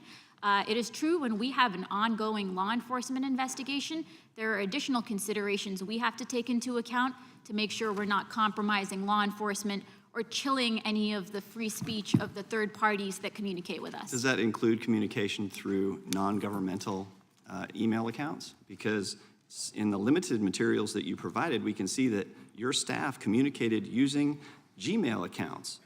In other instances, employees from other agencies were using the employee's email account attached to that separate agency. So you were talking about how you're committed to using government communications methods. I don't know if you're aware that your staff is not, but what steps have you taken to secure responsive material from sources outside the FTC? Congressman, whenever anybody onboards onto the FTC, we provide extensive training to make sure everybody knows only to use authorized devices.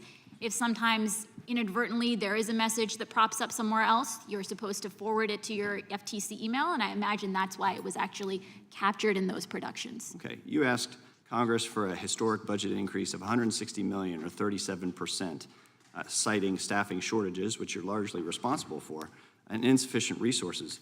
Did you announce a joint effort within the DOJ Antitrust Division with the FTC to send staff to Europe to assist with implementation of their Digital Markets Act? Congressman, we have a really fantastic Office of International Affairs that I inherited. It was launched in 2007 during the Bush administration. As part of our international efforts, we're routinely sending detailees. Do you know how much that costs?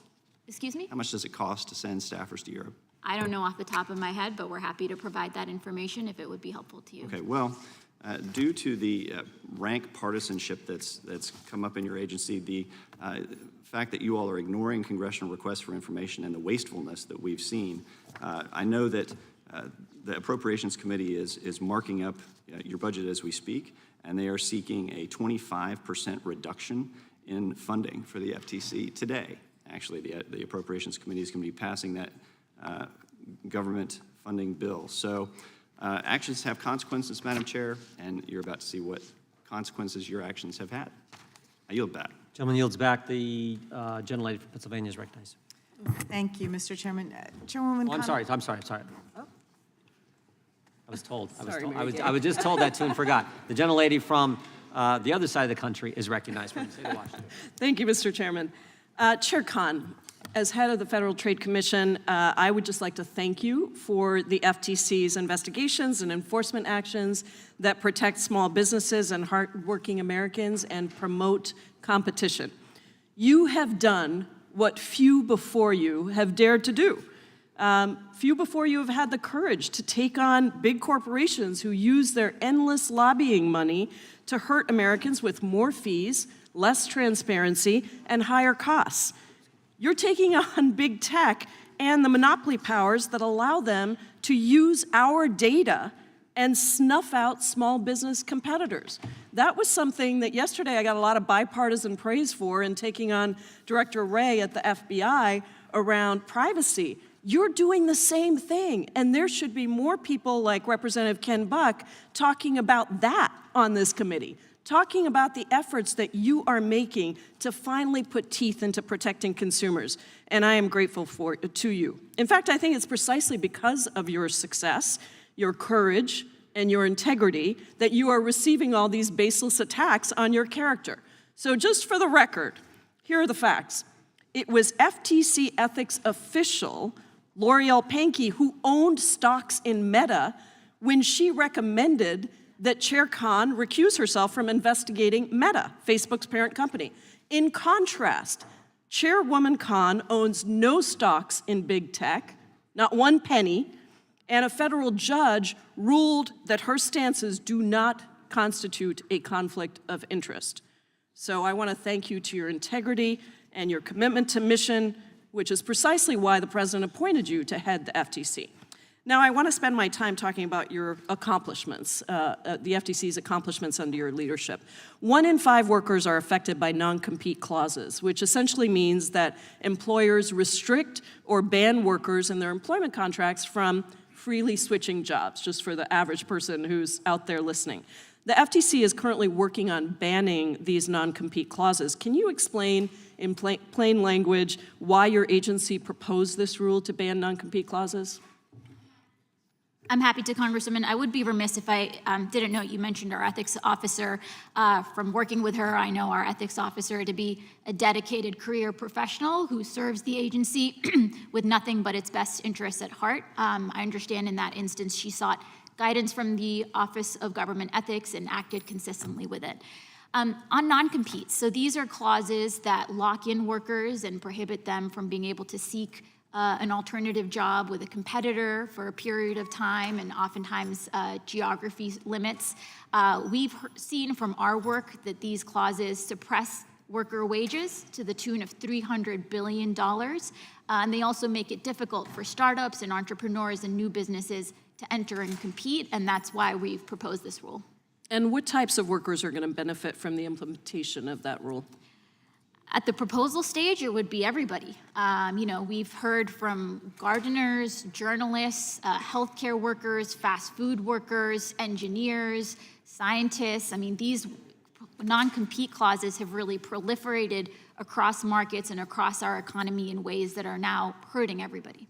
So let me turn to your work on junk fees. There are a few issues today that unite members of Congress more on the Hill, and I'm proud to say that junk fees attract the ire of both Democrats and Republicans because, as your agency notes, they are, quote, surprise charges that inflate costs while adding little to no value.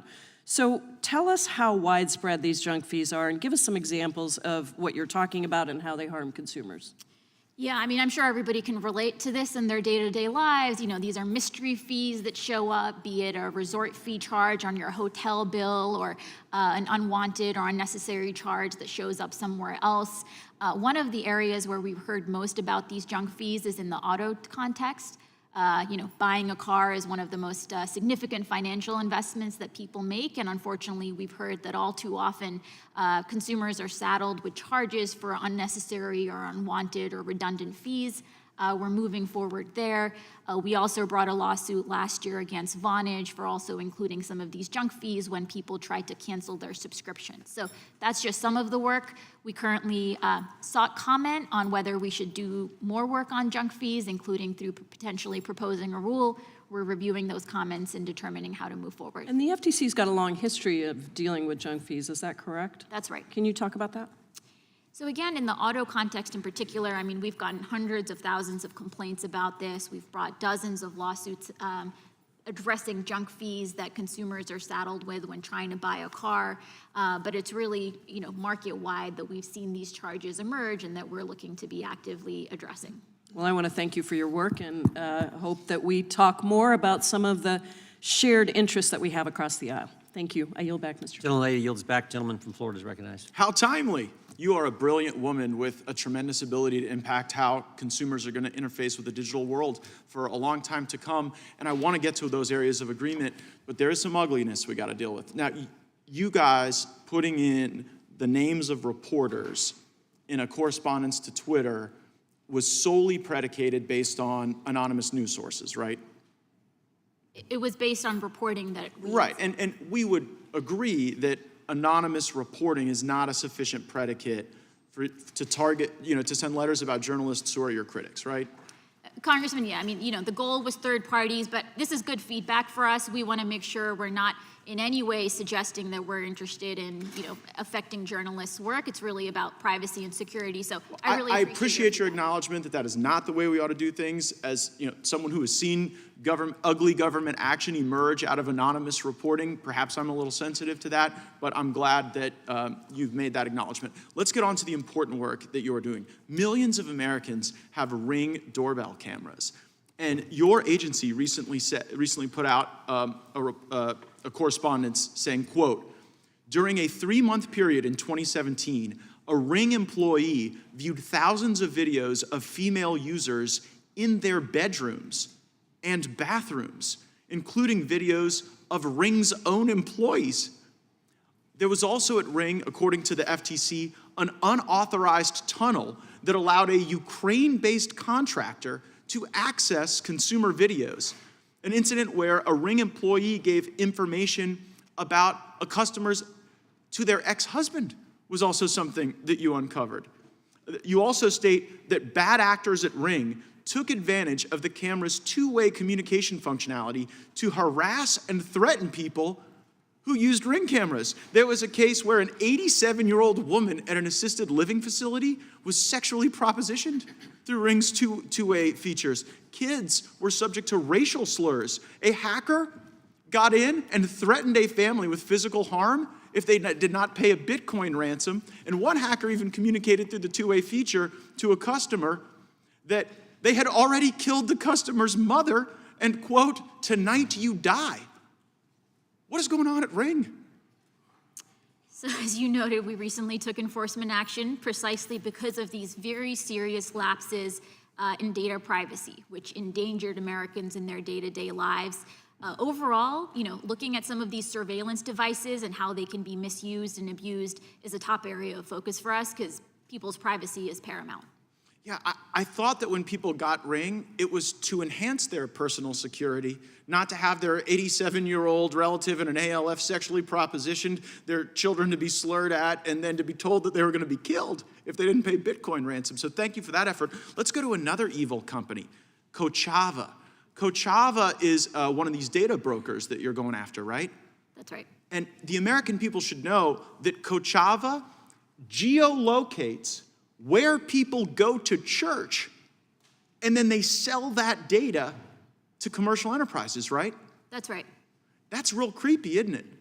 I believe most people would have that reaction, yes. I got onto the FBI director yesterday for their creepy FISA activity, and now we have Kochava literally selling to people, oh, well, this is a Baptist, this is a Methodist, this is someone who goes to temple. Are you going to get these people and stop them? So we have a pending lawsuit. We filed it last year. The court dismissed it. They gave us the opportunity to refile. We just refiled an amended complaint. And we think it's urgent to act here because, the types of stigmatization and harms that can stem from being able to track and sell people's sensitive geolocation information is just critical for us to be addressing. We didn't like it when the FBI was wanting to infiltrate the Catholic churches, and I don't know that I want the data brokers to do the same. And by the way, we've even seen how the FBI is using the data brokers to do an end run around the Fourth Amendment. So I really want to encourage your work in this space, and I hope that your litigation against Kochava is something that creates precedent. And you know what? There's been criticism of some of your losses in court, but we as sophisticated lawyers know sometimes that a motion to dismiss an initial complaint can create a pathway to an amended complaint to achieve relief. And so if the laws are insufficient to stop data brokers from selling information about where my constituents worship, and if the laws are insufficient to stop Ring from these activities, I really hope you'll work with us to change those laws. And all of Mr. Buck's points are really central to this, because if Congress is bought off, if people are just coming here to beat you up over what email account you use or what trip you've been on to Europe, I think it misses these things that are far more central to the life that our constituents lead. Thank you for your work. I would just say worse than Kochava selling, it's the FBI is probably buying it. That's the scariest part. So agree with both. I appreciate. Well, let's get a bill, Mr. Chairman, to deal with those data brokers. We're working with the gentlelady who just went right before you to do just that. That is something that I think this committee can hopefully agree on. And I neglected to mention this earlier, Madam Chair. We've been at this hour and a half. If you need a break at any time, just let us know. If not, we can keep going because we can get up and leave, but you can't. So you let us know if you need a break. With that, if you're willing to keep going, we'll go to the gentlelady from Pennsylvania for 5 minutes. Thank you. Chairwoman Khan, I want to start by thanking you and the FTC for your work to protect American businesses and workers and consumers on issues ranging from privacy concerns to deceptive business practices to unwanted telemarketing and robocalls. To fraud and financial exploitation that targets seniors, service members, veterans, and those in recovery from opioid disorder. Those are all really important issues, and we hear from our constituents regularly about all of that. You don't have an easy job. It's not made any easier when bogus claims are levied against you in congressional hearings. Every day, some of our colleagues seem to be trying to prove the legal maxim that if you don't have the law on your side, argue the facts, and if you don't have the facts either, just argue. So we appreciate your patience in responding to a lot of fact-free questions. I want to focus my questions on hospital consolidation and the growing problem of private equity firms buying up hospitals and healthcare groups. In the Philadelphia region in recent years, we've had 2 major hospitals purchased by private equity firms, after which those firms mismanaged the healthcare functions of the hospitals, stripping them of their assets, and then either closing the hospitals or putting them up for sale. This was Hahnemann Hospital in 2020, which was closed in the middle of the COVID pandemic after a private equity-backed real estate developer bought it. That left a gaping hole in our frontline healthcare system in one of the poorest cities in the country. And then currently, the Crozier Health System is teetering on the verge of bankruptcy while hemorrhaging talented staff and medical practices after a private equity owner stripped the system of assets, undermined its relationships with medical staff, and has reduced access to medical care, particularly maternity care, emergency services, and behavioral health care. The impact on our local healthcare system has been so extreme, we've seen local Republican politicians calling for government intervention in this private equity firm's hospital business to prevent it from closing or bankrupting the system and its constituent parts. We're also seeing this troubling national trend in which private equity firms have embarked on a buying spree to scoop up smaller healthcare groups. And there was a revealing report from the Petra Center at UC Berkeley and the Washington Center for Equitable Growth detailing the trend of private equity firms buying up multiple doctor groups in a city and then using that consolidation to raise prices. So we're really concerned about this trend that's reducing access to healthcare and then raising prices. So what is the FTC's response to the call for more regulatory scrutiny over these transactions, and how can it increase oversight and enforcement activities to ensure that we preserve market competitiveness in our healthcare system? This is such an important issue, Congresswoman, and we at the FTC, our team has done a fantastic job really addressing hospital consolidation, in particular in local markets. We've had a whole set of successes really spanning hospitals trying to merge in ways that would have hurt patients. Our staff was able to block that transaction and the parties walked away. I think you're absolutely right, though, that today we're seeing different types of strategies, including the incursion of private equity. I recently met with some emergency medicine physicians who had come from across the country who were sharing how the incursion of private equity is really harming quality of healthcare for people in very material ways. So that's something that's on our radar. We're trying to figure out how do we update our tools to be able to address this. We recently issued some proposed updates to what's known as our Hart-Scott-Rodino form. Sounds very technical, but it's basically the information that parties have to provide us when they're looking to make an acquisition. Partly, those changes would give us more insight into some of the type of roll-up strategies that you're mentioning so that we know on day one whether a private equity firm has this history of roll-ups that should put us on high alert. So definitely something that we're looking at closely. Okay, I've got a couple more questions on that same topic that I'll save for the next round or submit to you, but I did want to yield 30 seconds to Representative Jayapal. Thank you so much, Representative Scanlon. I just wanted to say quickly, before I ask my question, that I was not trying to attack the ethics of your ethics officer. I was trying to point out the hypocrisy of those on the other side who raise that you have a conflict of interest and don't mention the other issues that might exist there. I just want to go to evil actors because there's one more I really want to talk about, and that is tax preparation companies. For years, Intuit, the maker of TurboTax, flooded consumers with ads promising free tax filing services, only to trick and trap them into paying, which is why taxpayers pay $250 on average each year just for the privilege of filing their taxes. So state attorney generals have won taxpayers money from Intuit, and the FTC has also taken action. Can you just speak about that? Yeah, absolutely. So last year, the FTC brought a lawsuit against Intuit for those very types of deceptive practices that are laid out in our complaint. That is still pending, but I couldn't agree more that, claims of something being free, but then ultimately it not being so really hurts people. Gentleman's time's expired. Gentleman from Louisiana is recognized for 5 minutes. Thank you, Mr. Chairman. Chair Khan, I'd like to begin with policies related to diversity, equity, and inclusion, DEI, that you've instituted at the FTC during your tenure. Last month, you implemented a so-called Equity Action Plan that calls on the FTC's Bureau of Competition to, quote, update its case selection based on this new criteria. But allowing the Bureau to wade into picking cases based on these amorphous terms like equity is an idea that we believe is fraught with problems. You've also hired staff who have published articles on the topic of, quote, anti-racist antitrust. Can you explain to the committee what that means? What does that term mean?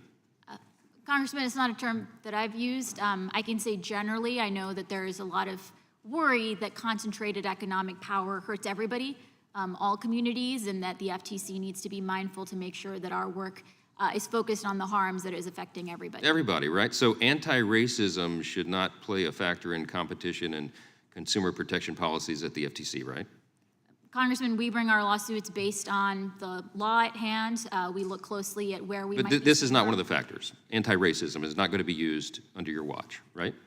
There are instances in which Congress has asked the FTC to look at whether particular communities are being defrauded. In those instances, we follow what Congress has told us to do, but otherwise we just follow the general laws. That's correct. Okay, a senior staffer at your FTC recently attended an event, gave a speech, and discussed, quote, applying a gender lens to antitrust, in which the senior staffer praised a cross-agency equity team. Are you applying a gender lens in the context of antitrust analysis now? To be honest, I'm not really sure what that means. We aren't either. I hope you're not using it. Okay, is there a cross-agency equity team? Was she accurate about that? We have a lot of cross-agency teams. There are teams that are focused on how you make the FTC a better place to work, including by making sure that certain types but equity is not in your bailiwick now. You don't have a team dedicated to that, correct? We have a cross-agency team that's thinking about how to make sure that the FTC is a good Okay, she just overspoke. Okay, I got it for time. Don't you think reorienting the FTC from protecting consumers to protecting favored groups, that idea would run counter to what the FTC's mission is, right? I mean, you said it's to apply to everyone, right? That's you shouldn't right. be injecting these, I guess it's progressive policy initiatives that we're concerned about. The FTC has a really important mission, and we don't want you to get off course. Last year, on a party line vote, FTC also expanded its authority under Section 5 of the FTC Act well beyond what any previous FTC has done over the last 40 years. In November 2022 policy statement, that power was expanded to unfair methods of competition that is described as, quote, conduct that goes beyond competition on the merits, and that, quote, here's the key, even when conduct is not facially unfair, it may violate Section 5. Following that decision, former Commissioner Christine Wilson stated, this is what she said, quote, the Commission has now created the authority to summarily condemn essentially any business it finds distasteful. That is an extraordinary power. And it's very concerning because unfair is an amorphous and very subjective term by nature. Are you using Section 5 authority to determine what is unfair, even if it's not facially unfair, whatever that means? Congressman, we look very closely at the text of the statutes that Congress wrote. The text of the FTC Act instructs us to prohibit unfair methods of competition. We have to take those words seriously. When putting together that policy statement, our team looked closely at decades of case law to try to understand how have courts interpreted what this means, and the policy statement reflects that. Okay, really quickly, there's an example recently, I believe you're in the process of ending non-compete agreements as an unfair method of competition, and that decision could go into effect next year, is that right? We got 24,000 comments on the proposal. We're reviewing them and determining how to move forward. Or would you favor a blanket ban on all non-compete agreements? Is that your position? So the proposal bans the vast majority of non-competes with a few exceptions, one of which is non-competes that are included as part of the sale of a business. Okay, So let me that's ask you a the question. current Have proposal. you ever run or worked in a small business? I personally have not. Yeah. So do you think it's reasonable for entrepreneurs and small businesses who spent considerable time and money developing practices to better compete against their rivals to find your ban on non-compete agreements unfair? We'll be eager to hear from them. I know we've gotten a lot of input. The other thing I'll say we hear from small businesses is that non-competes make it difficult for them to compete. Because if they're trying to enter a market and compete with some of the big guys, but the big guys have locked up all the workers through non-competes, that hurts the small businesses. So we really have heard multiple views on this issue. I'm out of time. Yield back. Thank you, Mr. Chairman. Beware of that profound enemy of the free enterprise system who pays lip service to free competition but labels every antitrust prosecution as a persecution. Those words are uttered by President Franklin Delano Roosevelt 90 years ago. And I've listened to most of today's hearing, Madam Chair, and of course we're grateful that you're here today. I've listened to many of the criticisms that have been made by my colleagues of your leadership at the FTC on the other side of the aisle, not all my colleagues, but most of them.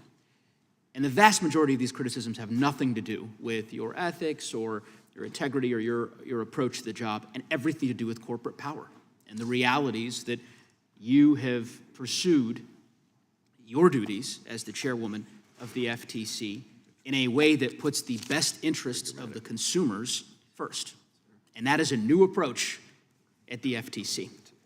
I don't want to belabor the point because I have some substantive questions for you, but I'll ask for unanimous consent later at the conclusion of my remarks and our colloquy here for an article in the Wall Street Journal from June 30th, 2023, the headline of which is Ethics Official Owned Meta Stock While Recommending FTC Chair Recuse Herself from Meta Case.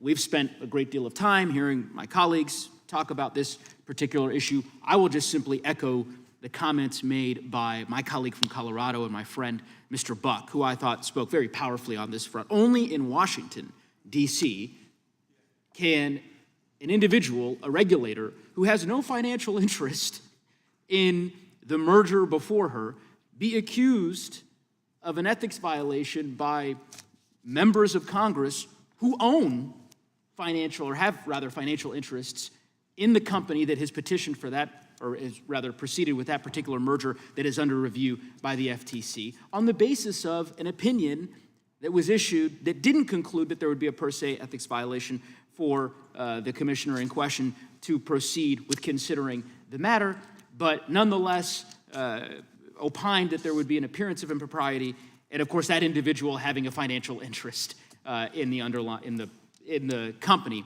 that was involved in the merger. And I'm not commenting, I agree with Ms. Jayapal, on the propriety of the decisions made by the ethics individual or the ethics department more broadly. I'm simply opining on the state of affairs in Washington, D.C. Because for years we've had FTC commissioners who had real conflicts of interest. You didn't have any financial interest in Meta, right? That's correct. You've never worked for Meta? That's correct. The basis, as I understand it, for the objections by many of my colleagues and others is that you have a certain view when it comes to putting consumers first and ensuring that monopolistic power does not reign supreme in our country. And I just think it's unfortunate that some of my colleagues have taken that approach. I will say for my part, I'm grateful for the work that you have done at the department. I also am grateful for the work that your partners, and of course other antitrust enforcement regulators, the Assistant Attorney General Cantor has done over the course of the last several years. We, as you know, passed a bill on a bipartisan basis last year. It was my bill, the Merger Filing Fee Modernization Act, which I believe is going to strengthen your efforts and your ability and the efforts of your hard-working workforce within the FTC by changing the fee schedule for mergers, actually decreasing the fees for smaller mergers, but increasing the fees proportionally for billion-dollar transactions and giving you the resources that you need to fight for consumers on behalf of the American public. I wonder if you might talk a bit about that particular bill, its implementation, and the impact it will have on agency resources. Thanks for the question, and thanks for your effort leading that bill. It was a much overdue effort to update the filing fees, and as you noted, make it clear that for larger transactions, there is a higher fee, for smaller transactions, a lower fee. We, in part, rely on those fees to be able to fund our enforcement, and so that's absolutely going to be making a difference. Well, as I said, I'm grateful for the approach that you all are taking. I was proud to work on that bill with Representative Buck, who has been a champion on these issues, among other colleagues of mine on both sides of the aisle, and I think we look forward to continuing our work with you, Madam Chair, for years to come on this front. With that, I will yield back. Gentleman yields back. Gentleman from Kentucky is recognized. I thank the chairman. My constituents aren't contacting me worried about mergers between tech companies or that sort of thing, but one of the things I've been contacted about multiple times is the small independent grocers feel like their monopolistic practices being used against them. And Mr. Correa and I sent a bipartisan letter to you asking for an update because in November 29th, 2021, this is 17 months ago, the FTC ordered 9 large retailers, wholesalers, and consumer goods suppliers to provide detailed information to help you study the causes behind ongoing supply chain disruptions.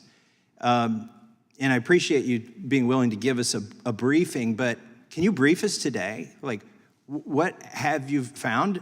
And are you going to be able to help these folks who are complaining about they can't get products or there's discriminatory pricing, not based on quantity, but based on other things or different package sizes? What can you tell us here today? Yeah, this is such an important issue, and we've heard from those independent folks as well, and it's partly what informed our decision to launch this study. We're moving as expeditiously as we can. As you can imagine, sometimes firms don't have an incentive to give us all the information we need as quickly as we need it, but we are moving ahead full speed and happy to be providing you with the non-public briefing to share what we've found so far, and Bill will be looking to make our findings public as soon as we can. I hope that's soon. There's been 17 months since you asked them to give the information. I understand it takes them a while to get it to you, but I would hope we would get that very soon. Another issue that concerns many of us are these so-called pre-consummation warning letters. On August 3rd, 2021, FTC announced that it would send warning letters in connection with transactions it cannot fully investigate within the time provided by the statute before the deal closes. Well, now, why should people trying to do regular business be punished because it's taking you too long to do your job?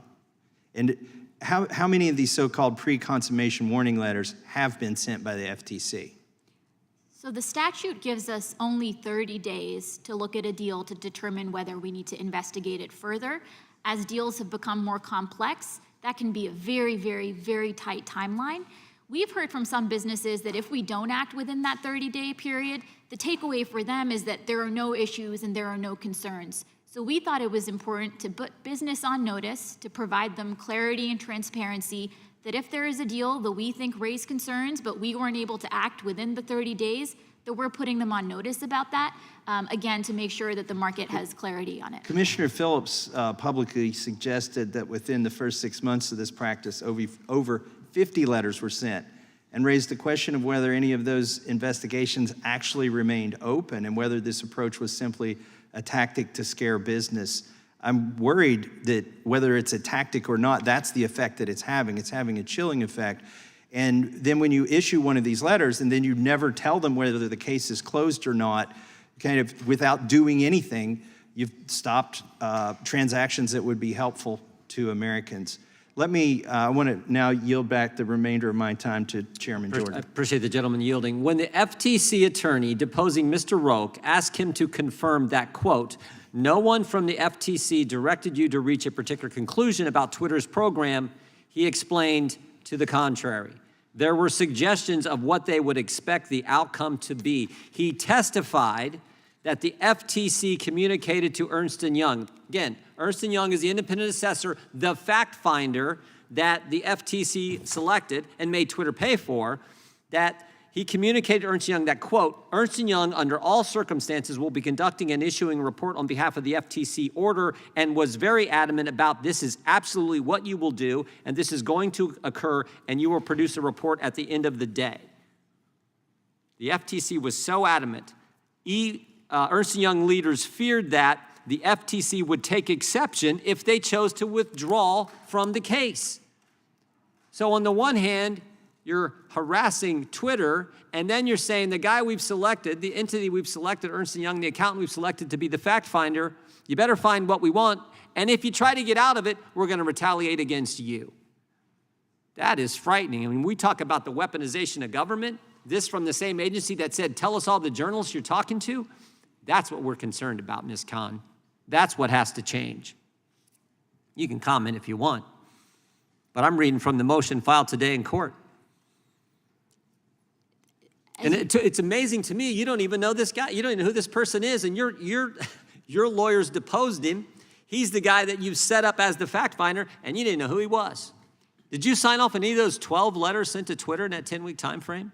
Congressman, we're fortunate to have a lot of work underway. A lot of this work is delegated to the frontline staff that are able to move quickly and nimbly to make sure. Yeah, but you're in front of Congress today. You knew you were going to get questions about this. Yet you don't know this. I find amazing. It sounds like it was a late-breaking development in a filing this morning. It's not something that's on my radar. I'd be reluctant to weigh in on it in this setting without looking more closely at it. Happy to take questions for the record on it and engage later. Not on your radar that you told, based on the testimony of this guy, that he felt there would be retaliation if Ernst & Young tried to get out of the agreement. Wow. I yield back. Wow. Gentleman yields back. Now recognize the gentlelady from Pennsylvania for 5 minutes. Thank you. And before my 5 minutes, I ask unanimous consent to enter into the record what Mr. Neguse had hoped to enter. Ethics official owned Meta stock while recommending FTC chair recuse herself from Meta case. Thank you. Thank you, Mr. Chairman. Thank you, Chair Khan, for being here, for speaking with us today about the important work that FTC does to safeguard consumers and crack down on companies that would exploit them. I come from a perspective of, as a mother, as a grandmother. I care about exploitation of seniors, of children, of businesses, consumers generally. In your written testimony, you explained that FTC works to protect privacy and data security, fight fraud, including fraud related to opioid recovery, and ensure that domestic manufacturers and small businesses have a chance to compete fairly. Somehow Republicans are using this time in other ways. I apologize, I'm late to the hearing today, but I'm pretty sure I'm glad I missed some of what happened. I was in another hearing with Secretary Kerry on the climate crisis, so forgive me for coming late. I wanted to ask you about the issue around opioid addiction and abuse and what FTC is doing. I know that FTC recently returned $60 million to people suffering from opioid addiction. I know you know as well as I that the crisis, the health crisis, public health crisis in this country around the flood of opioids and opioid addiction is grave. 110,000 people died last year of overdose. That's 300 people a day. Can you tell us about your work, FTC's work, to try to protect consumers? Maybe this case, the $60 million case with Rectic, I don't know how to say that.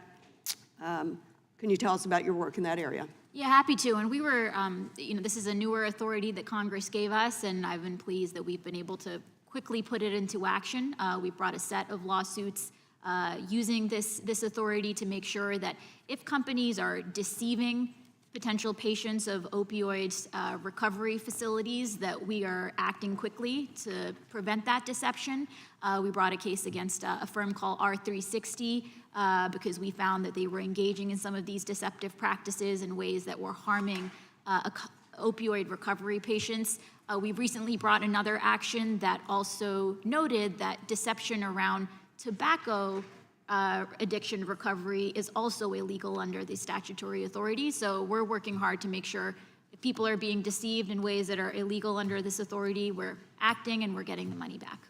Well, I thank you for that work. I hope you will continue in a robust way. And for full disclosure, I have a son in long-term recovery, 10 years in recovery from opioid addiction. We've lost too many others to this problem, and the deceptive practices are so egregious that it's very upsetting. I wanted to move to, if I have some time, I do, good. Pharmacy benefit managers.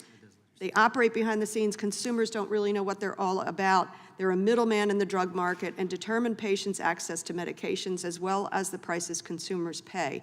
In this role, PBMs have the power to raise prices and are part of the reason that consumers pay 20% more than they should for generic drugs. Can you speak to what FTC is doing around the issue of PBMs and disclosure to consumers and cracking down on the price hikes?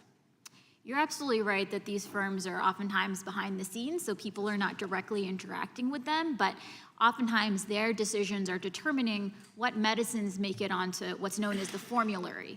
And unfortunately, we've heard reports that suggest that, rebates between, the drug manufacturers and the PBMs may be keeping lower cost generics off the formularies. So what that means in practice is there's a lower cost generic out there, but when a patient is going to the pharmacy, they're not actually able to get it. They're having to pay more for the branded drug. And so, we've said in our policy statement, we are very concerned about that and are looking at it. And yes, and how can we interrupt that? Can FTC have some rulemaking, some effectiveness in interrupting that blockage of information to the consumer? So we're looking closely at whether, there may be violations of the FTC Act. The Robinson-Patman Act also prohibits certain types of kickbacks, I believe under 2C of the Robinson-Patman Act. So we're really laying out all of our authorities and making sure we're using them to address these issues because, oftentimes we hear from insulin patients about how they haven't been able to afford life-saving medicine potentially because some of these tactics. So we recognize the urgency of this work. Again, on behalf of consumers and seniors and kids out there, thank you for your work and the work of your entire team. I yield back. Gentleman from Arizona is recognized. Thanks, Mr. Chairman. Thank you for being here today. I will say I wrote down something you said. I think I got the quote exactly right. I wrote it down because not only was it, I think, substantively meritorious, but also was alliterative.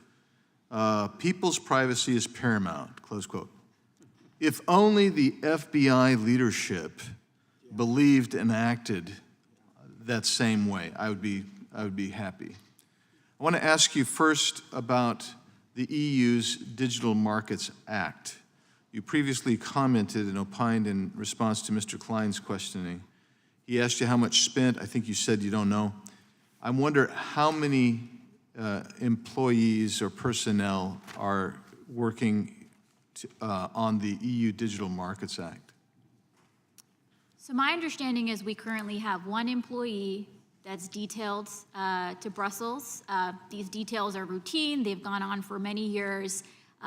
They help improve, coordination among agencies for us to better understand. Is that employee working to help implement the EU Digital Marketing Act, or are they just observing? What's their role there? So as a general matter, when we do these details, they're focused on antitrust enforcement, enforcement of the competition laws. This is in Europe, though. This is the implementation of a new law. So these. So how does that impact antitrust law in the United States of America?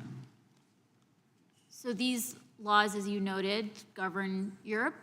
If the European Commission is working on implementing them, that's work that they're doing. Our work is focused on enforcing the U.S. laws. These types of details across agencies. Right, but that begs the question, and I'm looking for.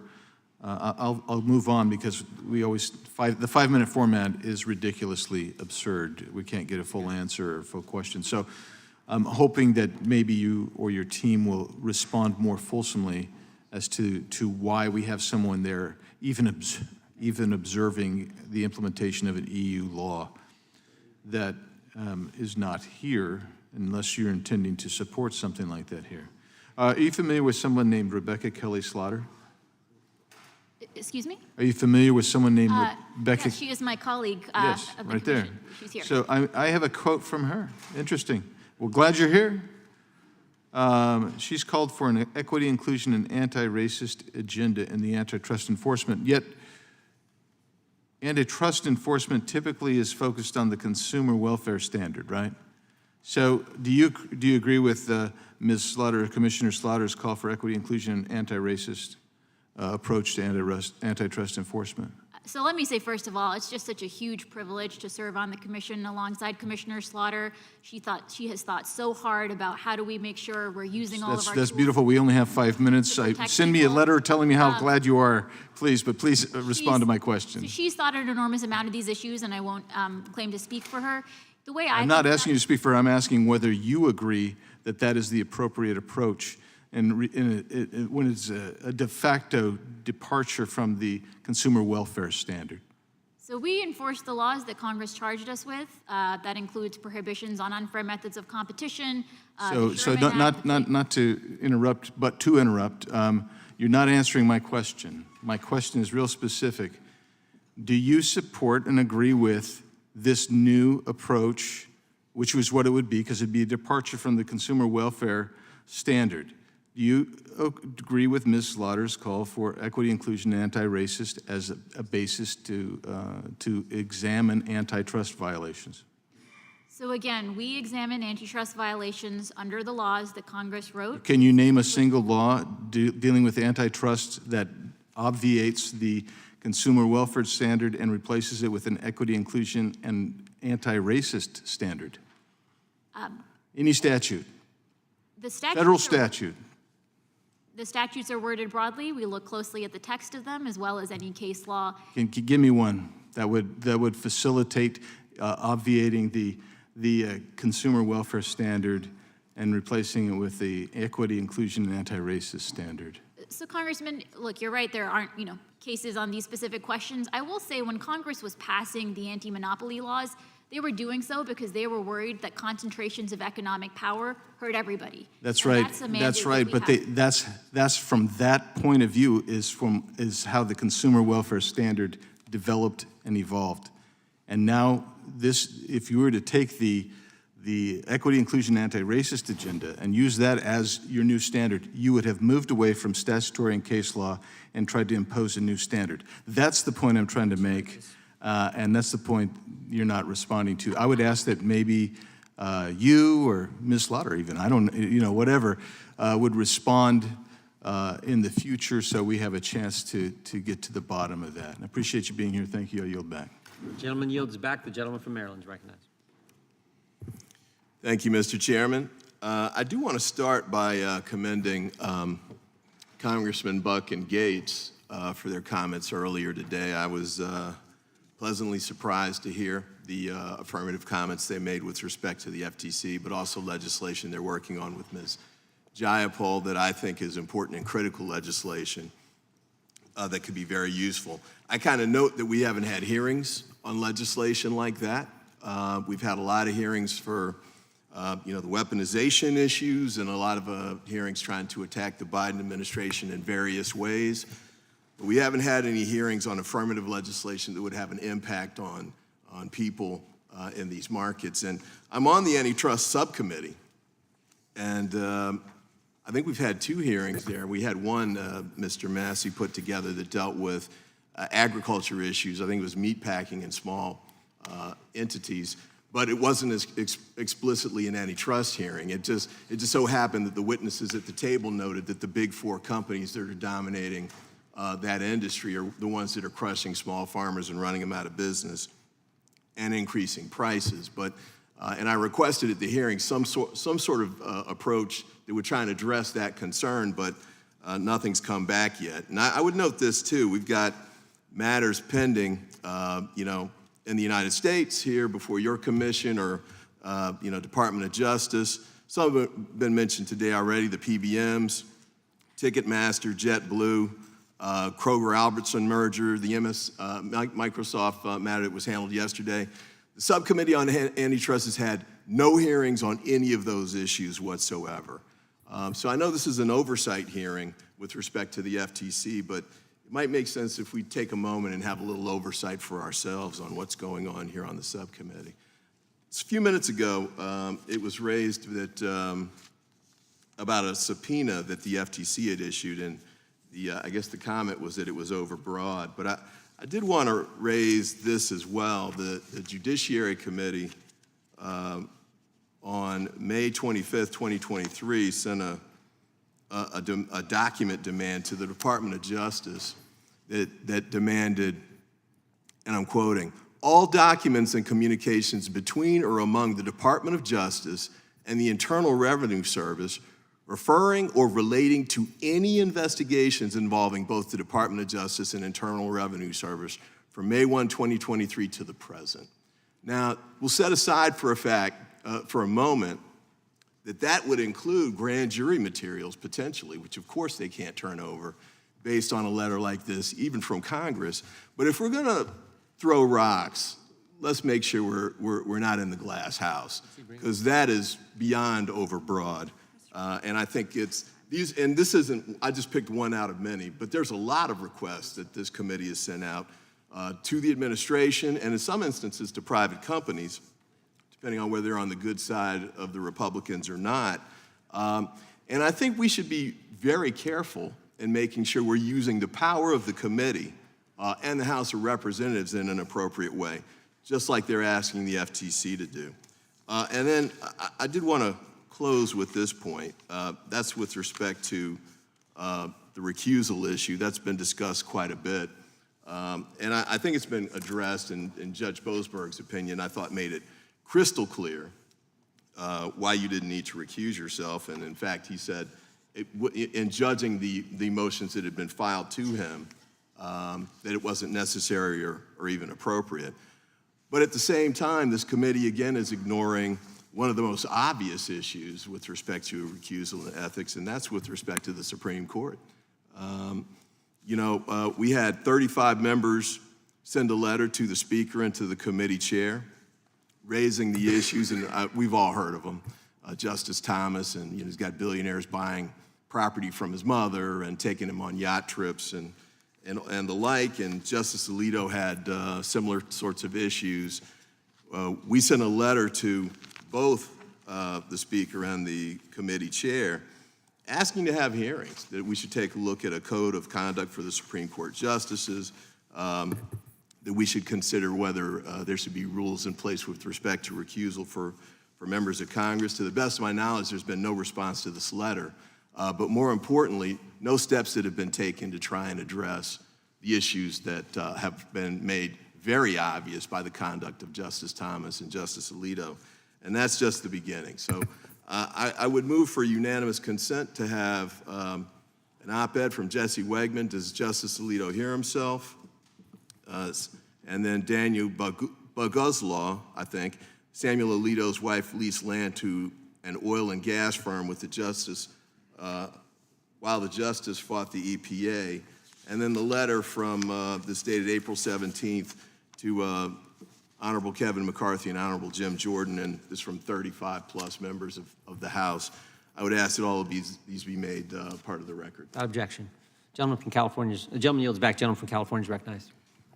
Ms. Khan, there's a Wall Street Journal column written by Christine Wilson. She resigned from the FTC because of a range of concerns over how you discharge your duties.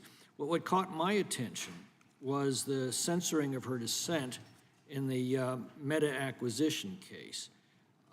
Severe disagreements around here are par for the course. I mean, we go to great lengths every day on this committee to demonstrate that. But we sort out our differences by freely exchanging our views, confident that this process will separate truth from lies, wisdom from folly.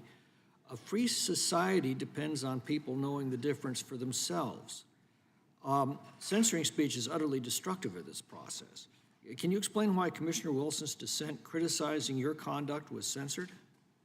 So, Congressman, I couldn't agree more that that type of debate and discussion is critical. Congress designed the FTC as a multi-member commission, and we really enjoy internally those discussions and debates. Well, obviously not, because her comments were in her dissent were censored. So why was that? How do you explain that? So the way the commission procedures work is that I was walled off from those decisions. As the majority of the commission explained, they were identifying non-public information relating to staff analysis and material protected by deliberative process that we have longstanding FTC policy adopted during the Reagan administration that says we don't disclose that type of analysis because we don't want to chill. Well, this was specifically criticisms of you. Did you have any discussions with your colleagues over this? No, again, I was totally walled off from the proceeding. So what do you see as the role of government in determining what is misinformation or, for that matter, hate speech? You know, the FTC is focused on deceptive advertising, so I guess, you know, if a company says something is made in America, but it's actually made in China, that, from our perspective, is fraud and deceptive. Well, you were discussing Twitter just about an hour ago. Do you see the government having any role in determining what is misinformation or what is hate speech?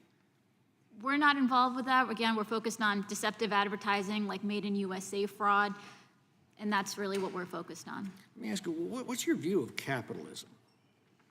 Excuse me? What's your view of capitalism? You know, the FTC's job is to promote competition. No, what's your view of capitalism?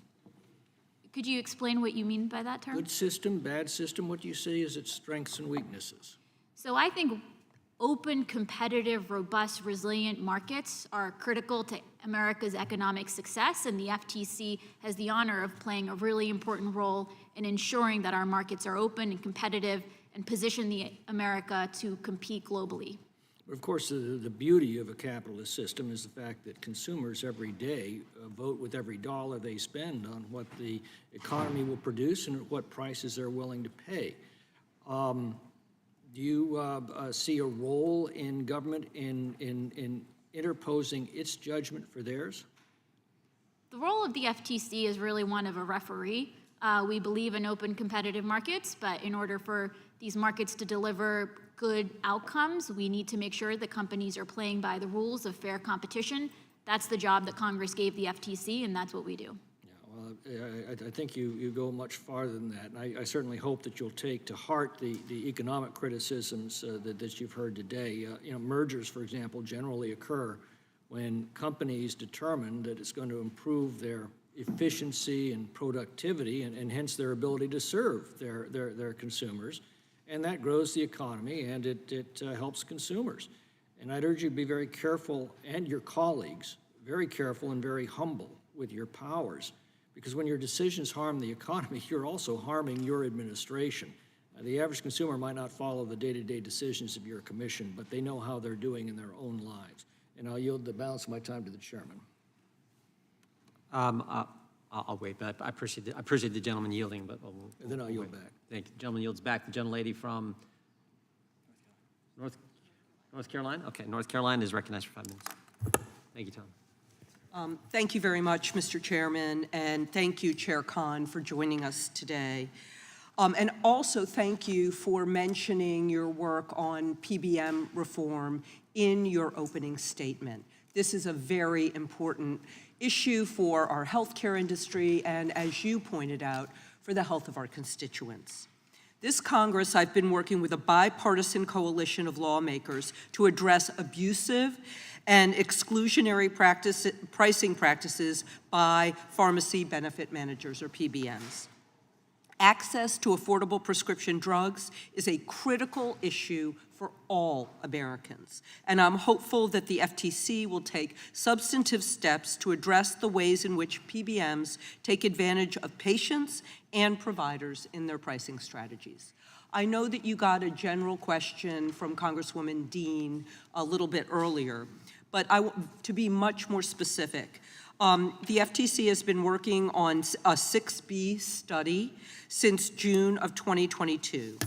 When do you anticipate completing that study, and do you have any interim conclusions or findings that you can share with us today?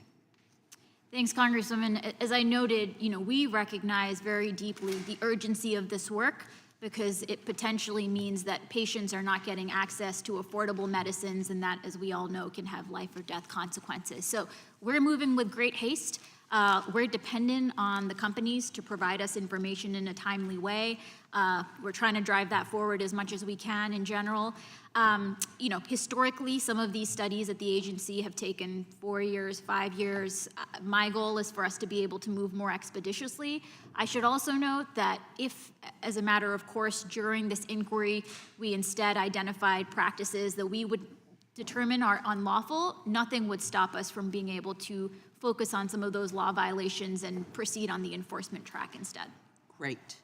And then also, the FTC recently expanded the scope of its PBM investigation to include group purchasing organizations, or GPOs, that have opened in recent years. How does the FTC believe that PBMs might be using these GPOs, and what kind of harm could they have in the market for affordable drugs?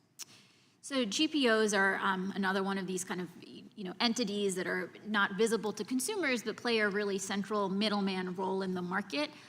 We've sent out these additional requests because we want to make sure that we're getting a full 360 view of what's happening with these practices. I should also note, we've all read stories about major shortages of critical drugs. We've also received letters and input suggesting that the role of the GPOs may also be contributing to some of those shortages of essential medicines. So that's something that's on our radar as well. Great.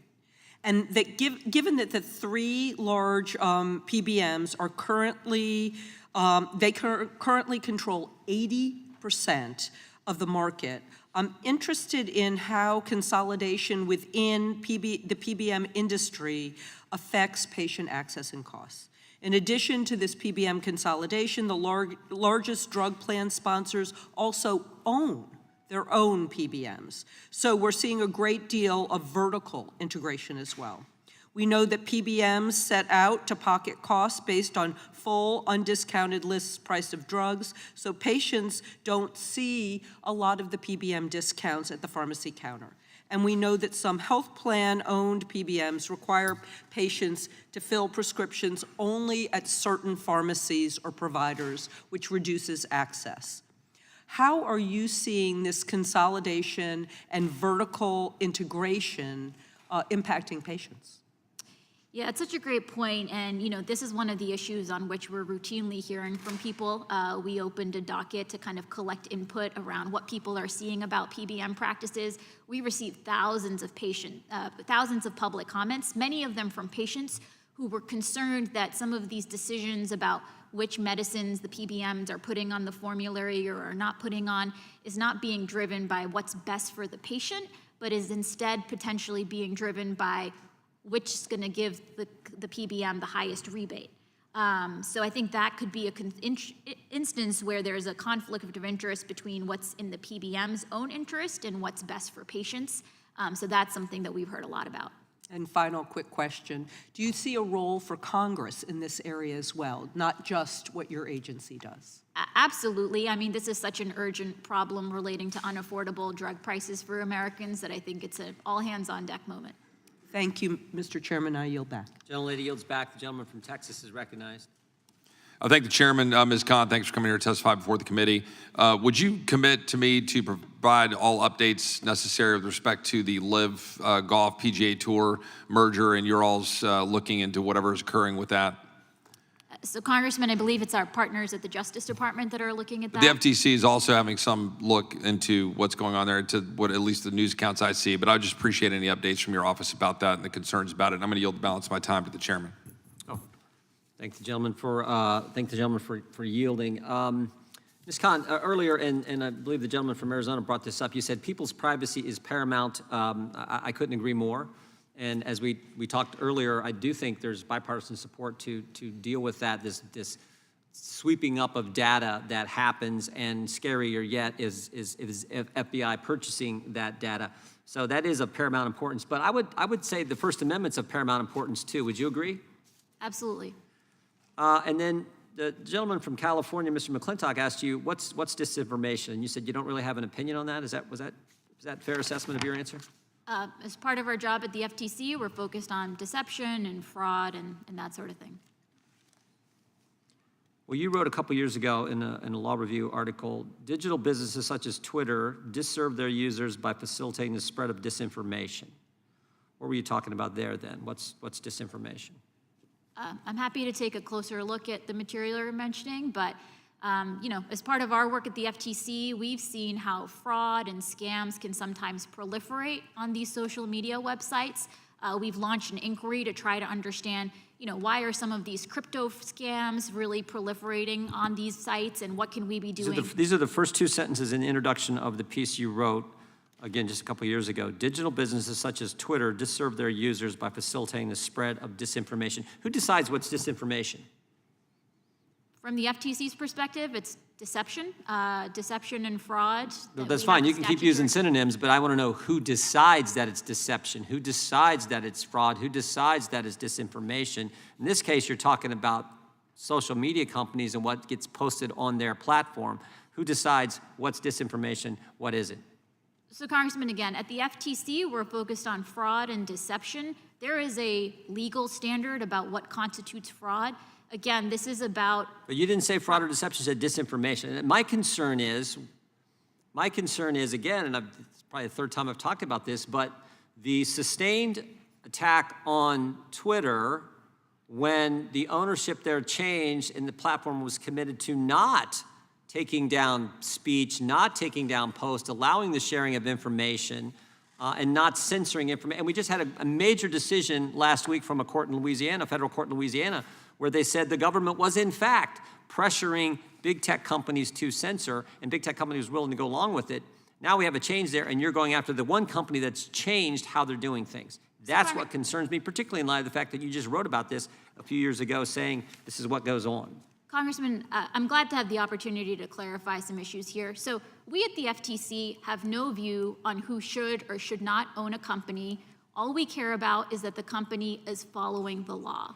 That's really what our focus is. We've covered that ground. I want to know about disinformation and who decides what's disinformation. You think the government should decide that? Congressman, the way I see it is concentrations of economic power, including over speech platforms and communications platform, that it's that concentrated power and the ability to pick who gets heard, who doesn't get heard, to make these types of decisions. That, I think, is concerning to all of us, and the FTC's job is to be promoting... You know what kind of speech was getting censored? Do you know what the court said last week? Have you read the opinion, by the way? I have not. It did not concern the FTC. You know what kind of speech was getting censored? You know what the court said? Conservative speech. Conservative speech was all, the suppression was virtually all conservative. This is not Jim Jordan talking about, this is not Republicans on the Judiciary Committee talking, this is the federal judge who had the facts, 86 pages of facts, and put the facts and the law together in this opinion, strong opinion, which said it was a conservative speech that was getting censored and labeled as disinformation. So, Congressman, I fully understand why, given the extreme concentration of power over some of these speech platforms, why people would be afraid and worried about censorship. I couldn't agree more that when you have a handful of people making decisions about what gets seen, what doesn't get seen, who gets heard. And you think the remedy to that is for government to decide what's disinformation and what's not?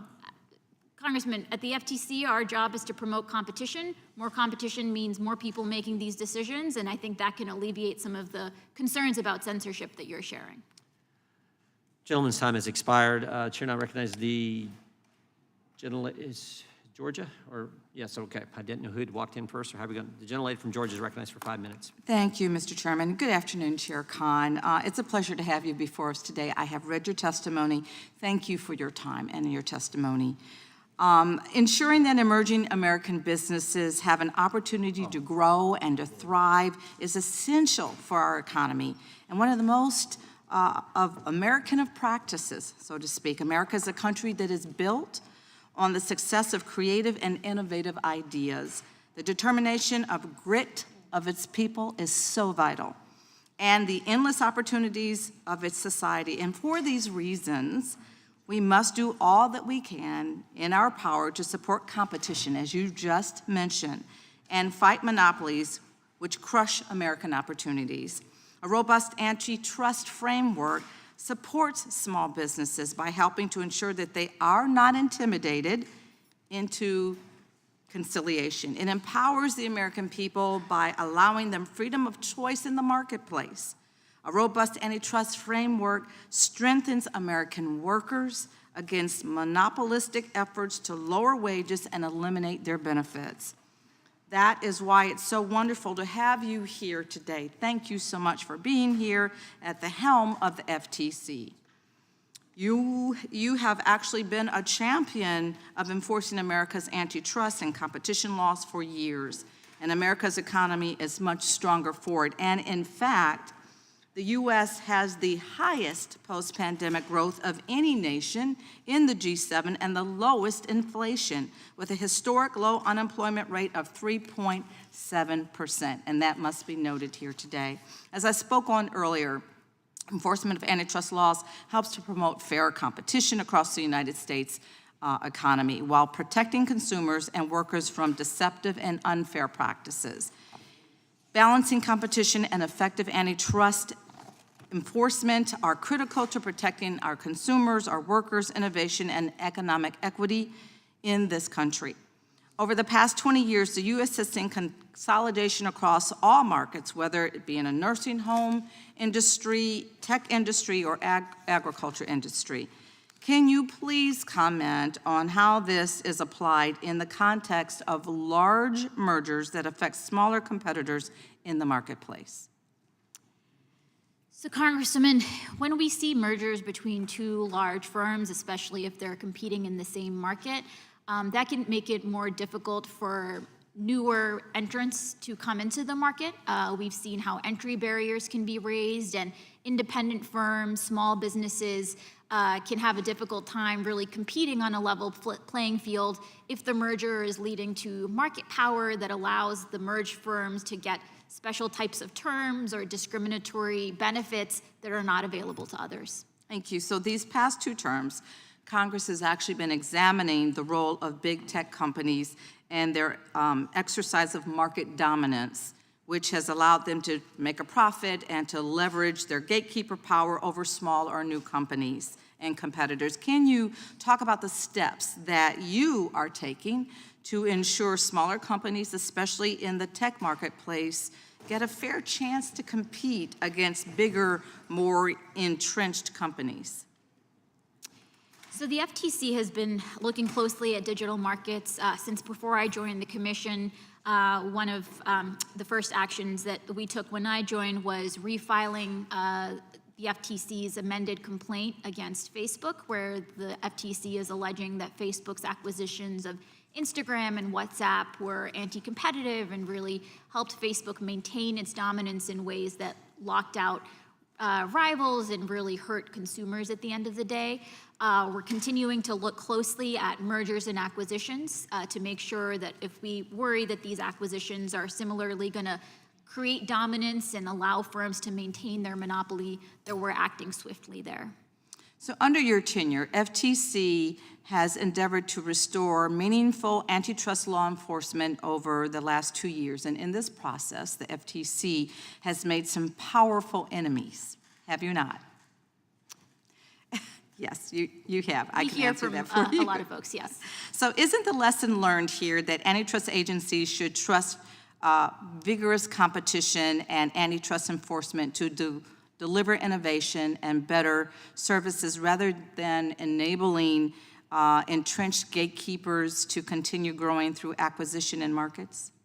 Absolutely. I think America's history shows that when we promote fair and open competition, that's what best produces innovation and allows us to succeed. Thank you, and I'm out of time. Thank you. I recognize the gentleman from Wisconsin for 5 minutes. Yeah, thank you very much. I'm not going to take 5 minutes. I'm just going to take a real brief time here. We heard some of the same pablum yesterday. I don't have a question for the witness, but we heard some of the same stuff from the FBI yesterday, that, boy, we respect the Constitution and all the rest. And, but nonetheless, they are ending up censoring the American people. And it was so interesting to hear yesterday when the director of the FBI was here, and he said, well, these companies work within the free market. We can't change how they go about operating. But when you have a federal agency, whether it's the FBI or the FTC, that comes calling at your front door, and they say, gosh, maybe you should be doing things a little bit differently, they pay attention. And I would use the example of the man who originated Facebook. He said in a podcast in the last year that in regards to the FBI, when they come calling, you're going to pay attention. And censorship happens from there. And I hope that you are cognizant of that as you go about doing your business. Second thing that I would say is that we talked about, entrenched gatekeepers and stuff like that. The barriers to entry that have been built here in Washington, D.C. over the last few decades are significant. And I would go back to two major bills that are over a decade old now. One being Obamacare, the other one being Dodd-Frank.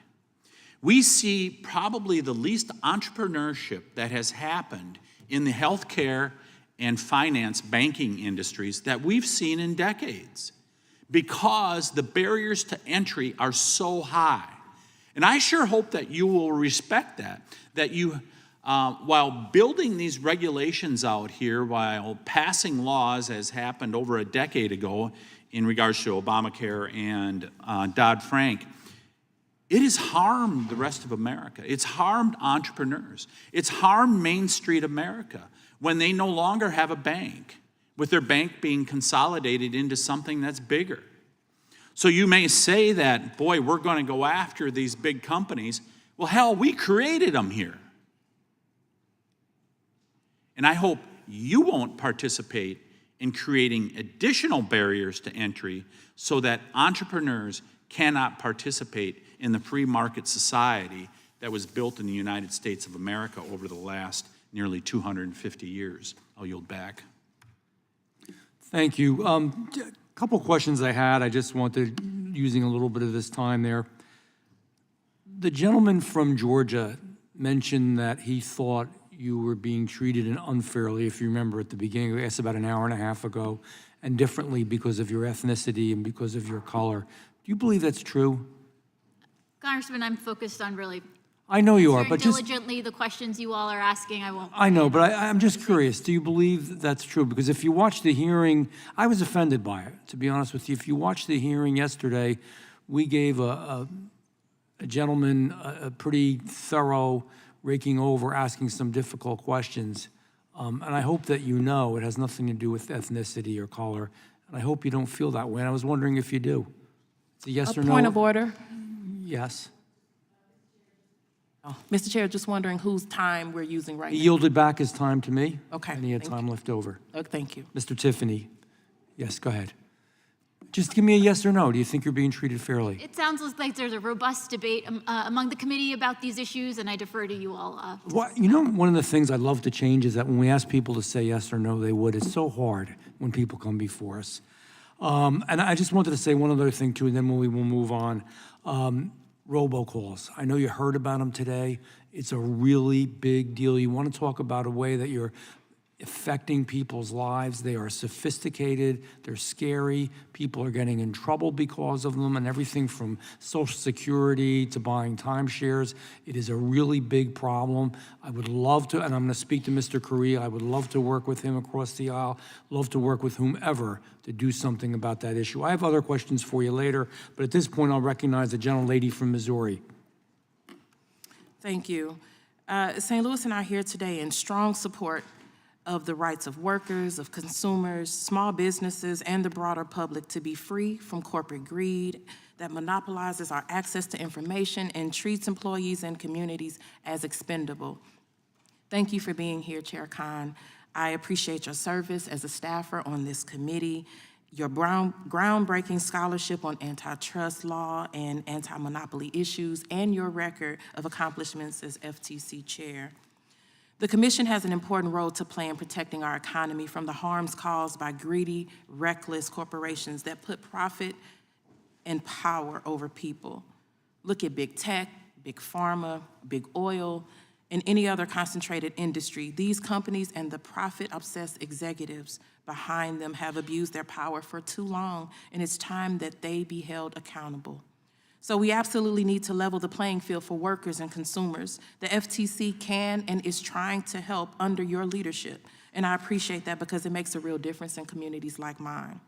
For example, in recent years, FTC lawsuits have resulted in more than $33 million provided to more than 178,000 Missourians.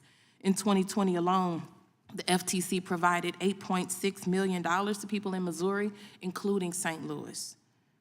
That's real money for real people harmed by corporate greed. It's food on the table, it's a roof over a head, it's clothing for a child. Another example is the FTC's proposed rule to ban non-compete agreements. Chair Khan, as was brought up earlier, banning non-compete agreements is estimated to raise wages by over $200 billion each year and to close racial and gender wage gaps by up to 9.1%. Is that correct? Congresswoman, as we laid out in our notice of proposed rulemaking, those are some of the estimated effects, yes. Thank you. It's a lot of money in the pockets of workers and Black and brown people and women in particular. Can you explain specifically how banning non-compete agreements means workers will get paid more?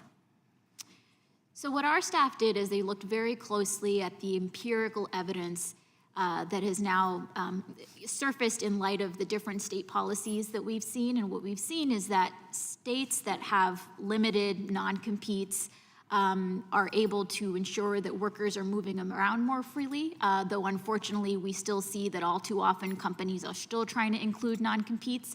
What we've also seen is that being able to switch jobs, being able to move freely between jobs and get better job opportunities is a key mechanism that workers have to use to be able to get higher wages and better employment opportunities. When you freeze workers in place, when you lock them in place through these non-competes, that means that they're not able to go across the street, even though the firm across the street is offering them better wages or better working conditions, and that's bad for workers. Absolutely. Thank you, and that's a real impact that will save lives. But Republicans don't like this. The party that is in the pocket of white supremacists and wealthy corporations will talk a big game about fighting for everyday people and then show up to Congress and do whatever their corporate donors want them to do. That's what these attacks, that's what this is about. So let me be clear. There is nothing unethical about standing up for workers, consumers, and small businesses. There is nothing unethical about enforcing the law against powerful and destructive companies like Amazon, Meta, and Twitter. There is nothing unethical about putting your principles into practice. But what's unethical is being apologists for the corporate greed that is fleecing our communities. What's unethical is claiming to care about workers and then selling them out. That's the real ethics scandal here, and we need not forget it. The bottom line is that the corporate monopolies Corporate monopolies are a recipe for social destruction. Any lawmakers who claim to stand for workers and consumers must advocate against dominance by large private companies that care more about profit than people. We need to aggressively enforce our antitrust laws for the purposes Congress intended, and we also need to move beyond the digital economy dominated by billionaire-owned for-profit companies. Chair Khan, you have never tried to hide who you are or what you believe, and I admire you for that. I thank you for your leadership, and I look forward to working with you and your agency on these critical issues. Thank you, and I yield back.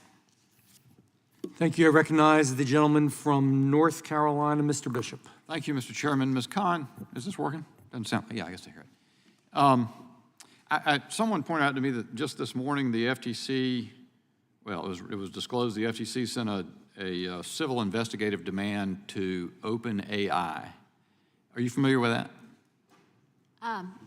Congressman, this involves non-public information, but if it's been publicly reported, then it may be accurate. But I'm hesitant to share anything non-public in this. It's on Twitter, and among it seems to be asking, among other things, for whether ChatGPT or whatever other products they have would generate statements about persons. Can you explain the gist of that, or what is the regulatory authority of the FTC that civil investigative demand is being issued under?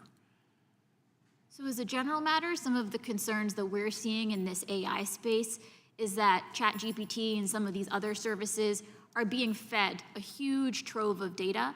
There are no checks on what type of data is being inserted into these companies, and we've heard about reports where people's sensitive information is showing up in response to an inquiry from somebody else. We've heard about, libel, defamatory statements, flatly untrue things that are emerging. That's the type of fraud and deception that we're concerned about. So as a general proposition, and you just said something, you spoke to libel and slander or defamation issues, and I'm going to come to that because that's an issue of state law as I understand it. But is your regulatory reach there defined by, the FTC Act? Is that the basis under which you guys investigate that stuff with a company like OpenAI? So it's absolutely true that we don't directly address those things. We're focused on, is there substantial injury to people? Yeah. Injury can look like all sorts of things. So and you were speaking earlier in communication with the chairman or your colloquy with the chairman about the Twitter background of releasing private information. Was that also subject to your regulatory reach under the FTC Act because it was somehow deceptive? Or is there some other statutory source that generally puts you guys in charge of, sensitive information about people? Yes, it's the FTC Act that prohibits unfair or deceptive practices and unfair methods of competition. That's primarily the authority we've used in these instances. Okay, and that, that's interesting. And just for the people in the public, the operative language of Section 5 that you guys, I think, are using there and in the context of the non-compete rule that you've come out with, it just says, unfair methods of competition in or affecting commerce and unfair or deceptive acts or practices in or affecting commerce are hereby declared unlawful, right? That's the language? That's right. Yeah. And so it's not really very detailed. Let me ask you for a minute about the non-compete rule. So you guys have this proposed rule you're seeking comments on, administrative process, then once those comments are reviewed, you guys will decide, the FTC will decide whether to proceed with the final rule. Is that the way it works, basically? That's correct.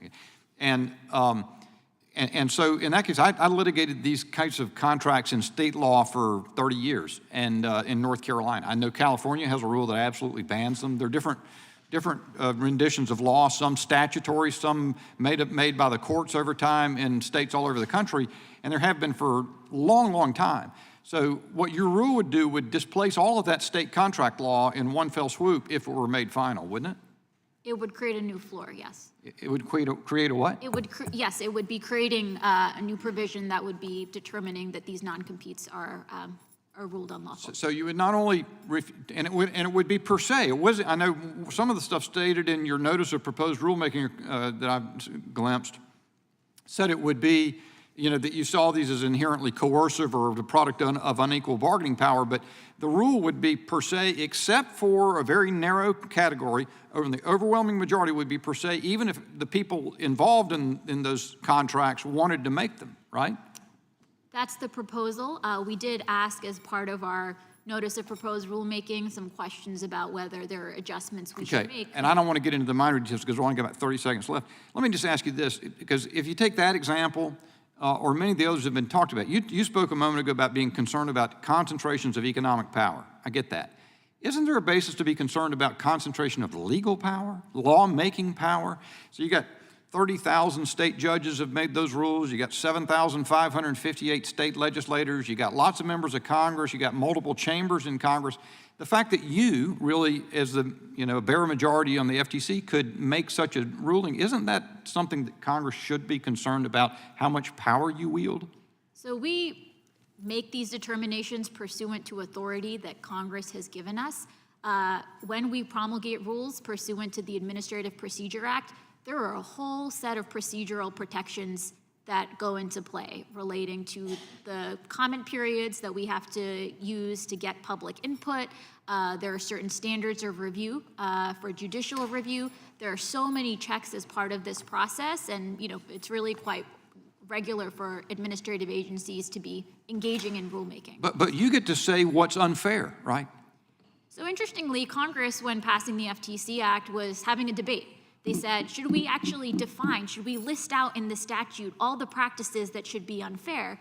And Congress determined, businesses are so innovative, they'll find ways to do an end run around any of the practices we list. Let's allow the FTC to use their expertise to make sure that as markets are evolving, as business trends are evolving, that they can make sure that their statutory authority is keeping pace. So this was a determination and a decision that Congress made to use that language, and we follow the text of the law. Thank you, ma'am. I wish I had more time. Yield back.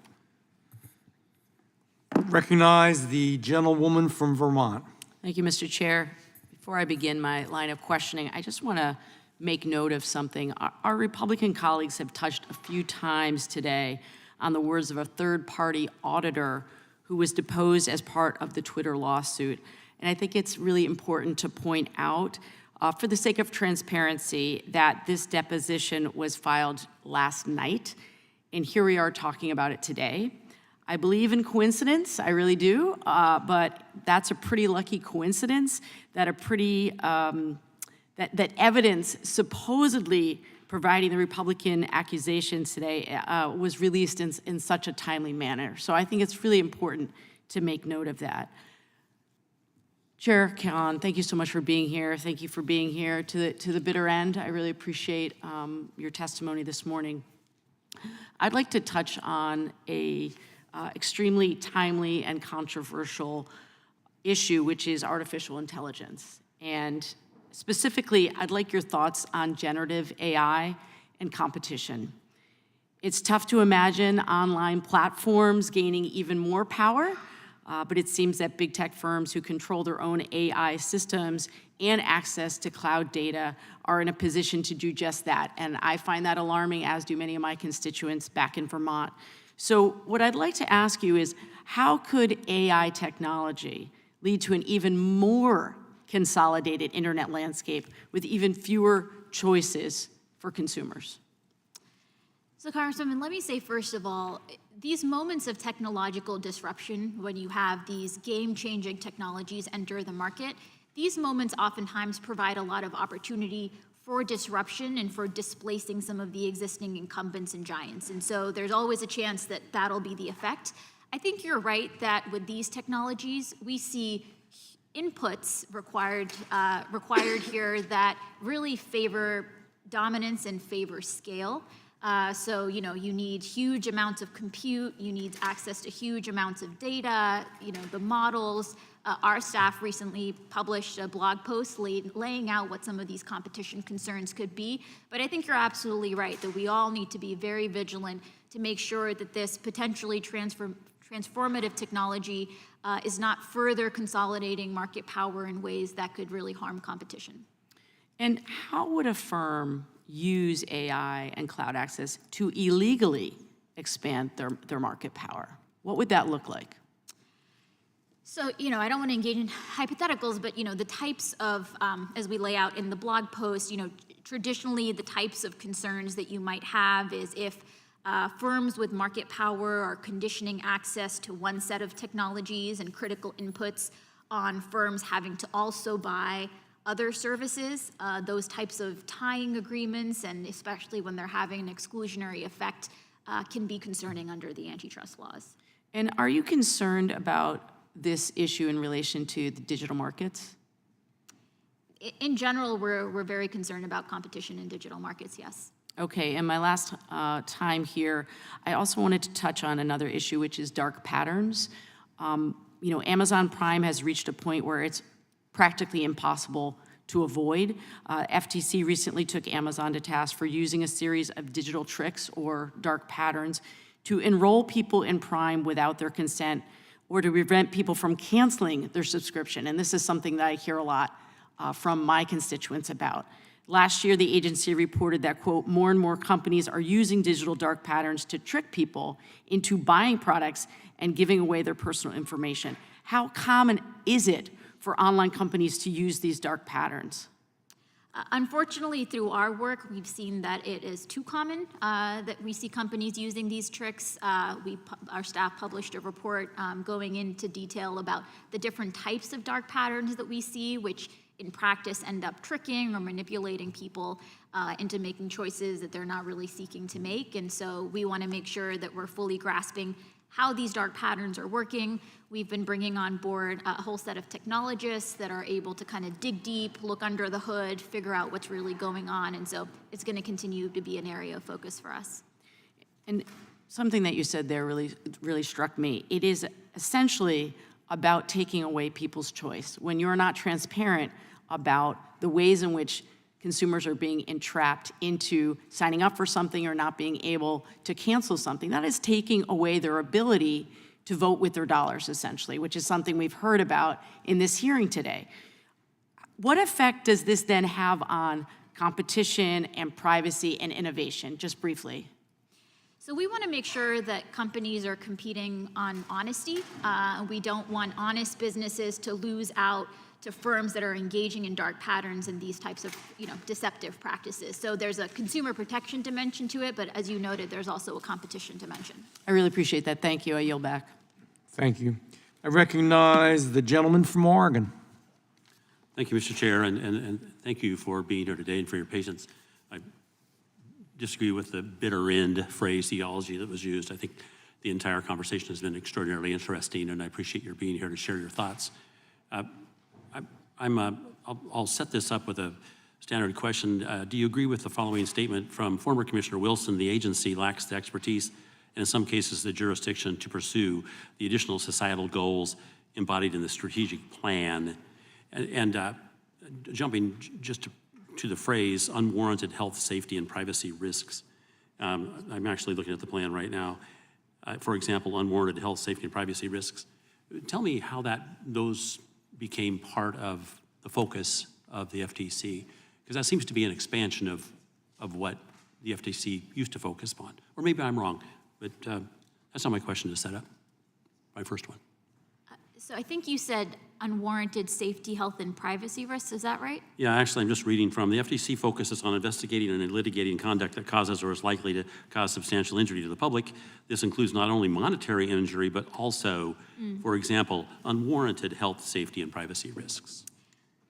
So the statute says that an unfair practice is one that causes, one of the prongs is substantial injury.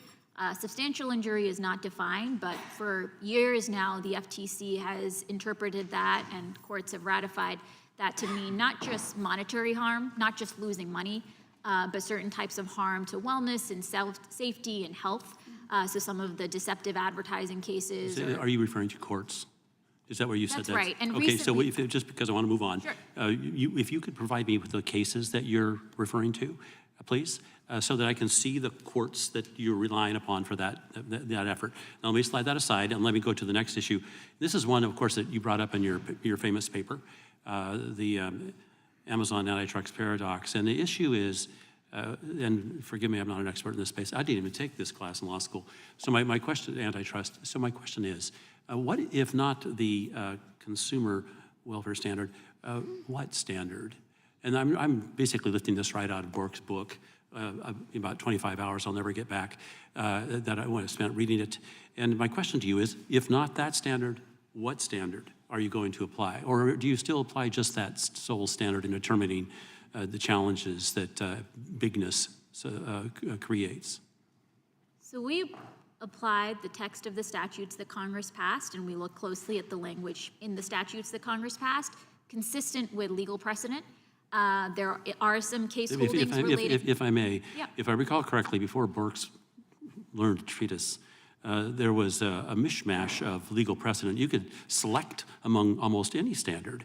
That's one of the reasons he was so clear in stating what he thought would be the proper standard, and that is the best for the consumer. So I'm asking you, if you're going to move away from that standard, which he so artfully articulates in his book, what is the new standard? So we're focused on the law, including the case law, not on a book. Wait. I just pointed out that before Bork, there was any number of standards. Just grab one. So when you say you're looking at the law, which law?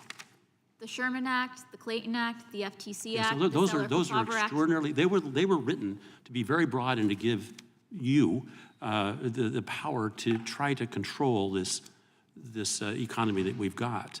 Bork went in and tried to find some sort of a standard against which you could measure your actions. And his ideas were accepted. I think your article, you know this way better than anybody in this room. So my question is, what's the new standard? Please don't take me into the law, and don't do that. Tell me what do you have that's better than what Bork suggested? So in instances where the Supreme Court has said, for example, that the Sherman Act should be interpreted consistent with consumer welfare, of course we look closely at that. But the Sherman Act is not the only statute, right? For the FTC, we're charged with prohibiting unfair methods of competition. And I think it's incredibly important for us to honor Congress's intent in creating multiple... Wait, stop. You're a lot of generalizations. What's the standard that you are suggesting to take the place of the consumer welfare? What's your standard? Please don't give me generalizations. So the standard depends on the statute that we're enforcing, because each statutory scheme is slightly different. When we're enforcing the FTC Act, the words of the FTC Act are unfair methods of competition. That's the standard we're enforcing. We laid out a policy statement last year that laid out in very clear, in great detail, what that standard means, reflecting a century of case law. So I'm out of time, but I will look at your explanation, and I appreciate your time here today. Thank you. We are going to take a 5-minute recess, and we're going to strictly adhere to that. It will be 5 minutes.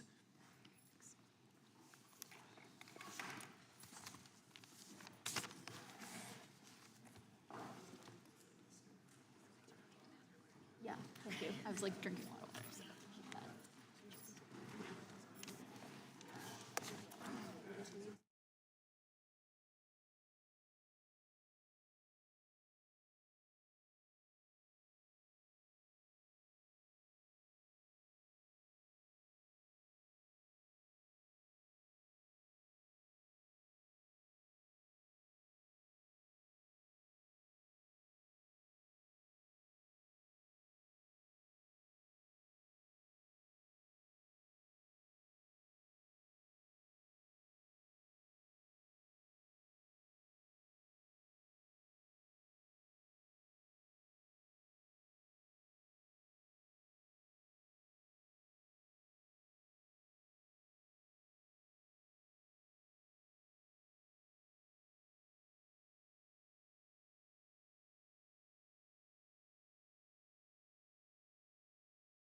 recognize the gentlelady from Texas. Florida, I'm sorry, my God. Thank you, Both, Mr. both the Texas folks and the Florida folks are going to get mad at me now. Thank you, Mr. Chairman, and good afternoon, Chair Khan. I'd like to focus our attention on the recent notice of rulemaking and proposed changes to the pre-merger notification form requirements and instructions. So this new proposed rule would require submission of substantial additional documents from what is currently the status quo, including draft agreements and term sheets as opposed to just the final proposal for review, information about creditors, minority shareholders, officers, directors, and information on labor markets, data about workforce, including geographic information about employees, and details about prior penalties and findings by the NLRB. Is that right? Among other things. Yes, we issued a proposal of suggestions for additional information that we'd be getting. Another key area would be foreign subsidies. So Congress told us to get information about whether firms that are looking to merge are getting subsidies from China or other countries. Thank you. But in summary, this proposed rule would substantially expand the types and volumes of documents and information that are being submitted as part of this pre-merger review process, correct? That's right.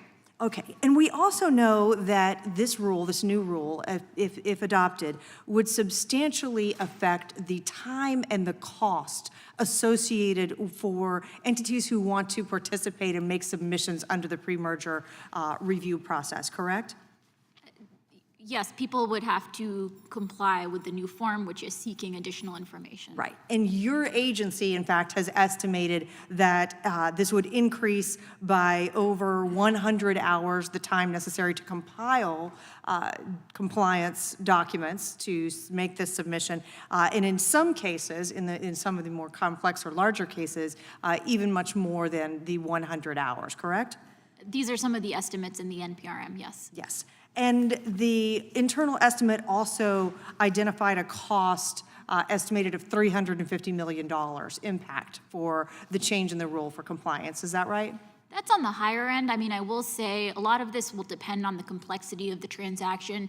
If you're seeing a merger between two fairly small firms that don't have any, complex holdings or that sort of thing, I imagine it would be much less. But you just raised a very interesting point, and it was one of the things that I wanted to ask about. So if we know going in that the time and the cost now associated with this pre-merger review process, the time's going to increase, the cost is going to increase, won't this affect the businesses that are at the lowest end of the reporting thresholds the most? They would be the least able to incur those costs and time without it affecting their overall margins? So again, it really will depend on the complexity of the merger. If it's a fairly simple transaction, I imagine it'll be much easier to comply. I should also note, this is all about what firms need to produce on the front end, and it's our belief that by getting more information on day one, that'll allow us to more efficiently and effectively administer the laws in ways that could create more certainty for businesses on the back end. But at the conceptual level, the large corporations, the ones, in fact, that I believe you're probably the most concerned about, the very largest corporations are the ones who are the most capable of saying, yep, let's bring in our outside counsel and spend a couple more 100 hours, or let's allocate additional costs to go through this process. They would be the ones who could most easily absorb this change as opposed to the smaller entities at the lower end of that threshold. Now, let's go here. So by expanding the types of documents, by the types of information that you all are reviewing in assessing whether a merger should be approved and allowed to proceed, you're really expanding the bases upon which the FTC could choose to approve, seek more information, or disapprove, are you not? We're still squarely focused on whether the merger may substantially lessen competition or tend to create the monopoly. That remains our legal standard. We're seeking How is it that some of the information that you're requesting, though, such as demographic information about employees or information about shareholders and officers, how would that relate back to that core mission that you all have been pursuing prior to now? So issues relating to officers or things like potentially, overlapping directorates. Those can affect, for example, Section 8 of the Clayton Act in terms of if you have interlocking directorates. So those are some issues in which, they're squarely within the confines of the antitrust laws. So let me ask this then. The proposed rule, it's something that you all have developed in essence because you believe it would have a significant impact, correct? On mergers, on the health of the economy, on businesses. You're pursuing this because you think it's meaningful, correct? We're pursuing it because we think it'll allow the FTC to administer the laws that Congress has charged us with more effectively and efficiently. So you believe it's consequential? Go ahead. We Last think question. it'll meaningfully enable the FTC to do its job, yes. But without a specific mandate from Congress to engage in this behavior, correct? I disagree with that. The Hart-Scott-Rodino Act allows the agencies to get information on the front end when firms governed by this law are required to do so, and we're acting pursuant to that authority. Time has expired. Thank you, Mr. Chairman. I yield back. Recognize the gentlelady from Indiana. Thank you, Mr. Chairman. Thank you, Commissioner Khan, being here. So I want to bring a few issues, and I would like you to respond. But first, I belong to a group of people, even though I very much agree with Mr. Tiffany that majority of monopoly problems which are significant because we created this monopolies, incentivize this monopoly. And unfortunately, we created more companies now, too big to fail. And all of the laws that we try to deal with them, including like Dodd-Frank Act, which I was actually one of the implementers when I work in public accounting, now created this institution even bigger. And now we're going to be dealing with that. But I also understand that there are some of the areas where we have now problems so big that it involves us to looking at the barriers of entry, like healthcare, and then looking what are we going to deal with now with these monopolies that distorting the market and using very aggressive behaviors to suppress suppress competitives, and really not delivering value because they can't. They are not natural monopoly. We created, and we have to look at that. So I think your agency has an important function, but unfortunately, and I want you to really respond on that, we have a lot of concerns from the Republican side, and that agency has been politicized, and agency has been used to really the hammer and sickle, and, to actually pick, a kind of in fashion to pick losers and winners. And I think, it's becoming a problem. And if you look at your even, the missions that you have and the objectives, you said we will really need to have more, merge together consumer protection, competition, and you want to, your agency shapes distribution of power. I truly don't believe that that is an agency. I think the agency should be, dealing with the real abusers in the system that want to not have competition, use monopolistic power. So even in the statements, it's a problem. And I think we have one common ground that it seems like a lot of time we have a lot of talk is on healthcare. But when we come to the action, it's even recently, we put it on the table with President Biden's administration on dealing with, with site-neutral payments in hospitals that bankrupt in Medicare, total abuse of power, allow them to buy private practices, allow them to put these doctors in crazy non-competes, enslave them, building Taj Mahals, not paying taxes, invest in billions on Wall Street, and pay billions to executives by subsidies that are now countries gone bankrupt on, because sort of our spending is healthcare, not delivering value, they didn't want to deal with that, and then you have a challenge now because a lot of these entities, nonprofit, which is really doesn't even have guidance, that's that like next business I'm going to have is going to be tax exempt, you don't have a full jurisdiction to deal with these entities, and no one has, and I would like you to deal with that, but now my colleagues here have a concerns. We have actually a bipartisan bill, but a lot of my people here feel concerned with you that you're not going to be enforcing it properly, and you will use it as a power, to actually pick losers and winners again. So I wanted you to see how you can respond, with what you're doing in this area. I think there is a PBM, probably common ground. We have that area. But if we look at that, 50 to 60% of spend is, hospitals and physicians. 5 to 10 is actually only spent on drugs. So this is a huge amount of money. How would you respond what you're doing on that, and how you would address some of these Republican concerns? Because I think your agency has some functions. But unfortunately, everything got so politicized. And a lot of people here on my side of the aisle don't feel comfortable to give any more power to your agency. So thanks for the question, Congresswoman. You're absolutely right. We have a whole set of work streams underway relating to healthcare markets. We're concerned about instances in which monopolistic practices or a lack of competition in healthcare markets may be raising prices for consumers, maybe depriving them of access to quality healthcare.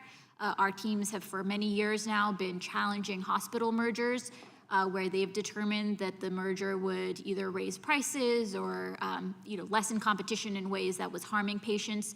We have work underway, as we've talked about extensively today, relating to PBMs and the potential conflicts of interest that are created through their vertical integration, as well as issues that may be created through the rebate schemes that they have in place. We also have work looking more directly at drug prices and whether mergers and acquisitions done by pharmaceutical companies may be inhibiting innovation, maybe keeping lower cost alternatives out of the hands of American patients. So that's all work that we have underway, and we're working hard to move quickly on all of that. Well, my time has expired, but we still need to figure out how you can address concerns of my colleague, and I yield back. Gentlelady yields back. I recognize the gentleman from Texas. Thank you, Madam Chair. It's good to have you here today. I'd like to talk about the Horse Racing Integrity and Safety Acts.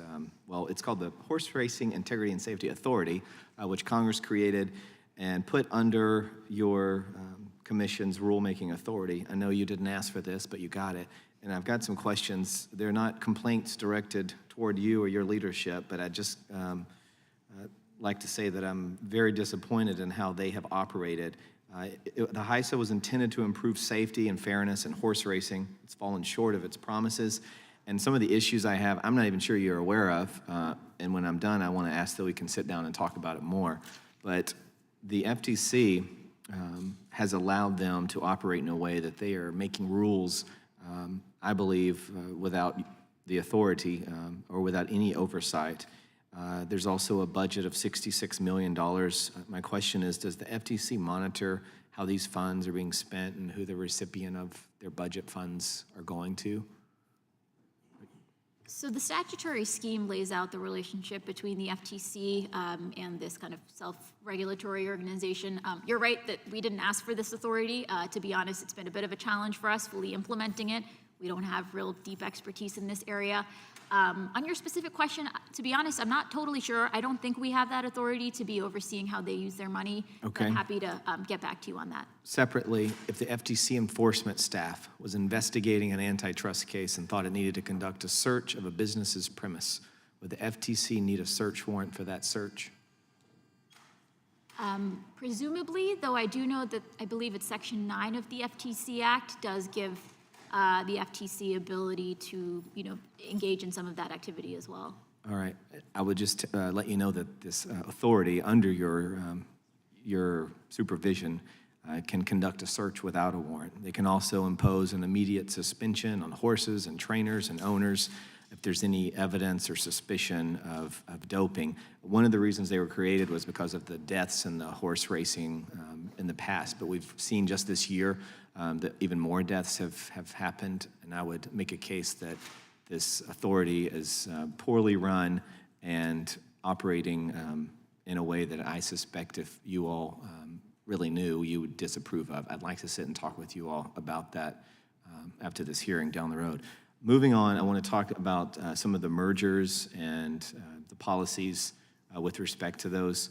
I'm specifically curious because I'm looking at a letter that Senator Warren sent you all in January of this year about some pharmaceutical mergers. How much interaction does her staff or her have with you all with respect to these? Do they have influence with the direction you all go on some of these investigations? Congressman, we hear routinely from members of Congress. We get letter week after week, including from many members of this committee. We take all of that under advisement and want to understand what our members' concerns, but any law enforcement decisions that we're making on an independent basis based on the facts and law before us.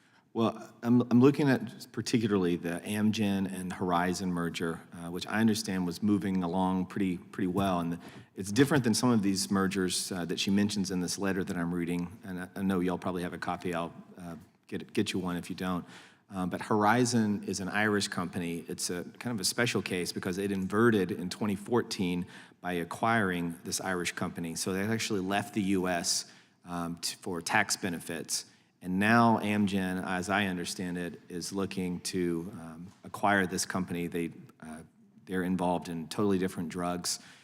And what this would do is actually bring a company back to the United States, which I believe is a goal that we all share, is bringing industry here at home. So I would also ask, especially since it seems to have been stopped right after Senator Warren sent this letter, if I could sit down with you all at some point and we talk about this one as well. Can we commit to doing that? We'll be happy to have a follow-up conversation with you. Yes, Congressman. I appreciate your work and thank you very much for being here. I yield back. Gentleman yields back. We are going to take a recess when we have to vote. As soon as votes are completed, we will be back. Thank you. You're going to get a longer recess now.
Call the meeting back into order.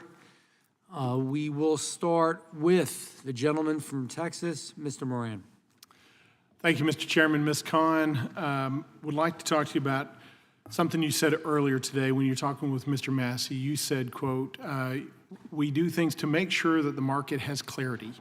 To make sure that the market has clarity was the quote I wrote down from you. And I was glad you brought that up because the Second Circuit, as you know, back in 1984, said of the FTC, quote, the commission owes a duty to define the conditions under which conduct would be unfair so that businesses will have an inkling as to what they can lawfully do rather than be left in a state of complete unpredictability.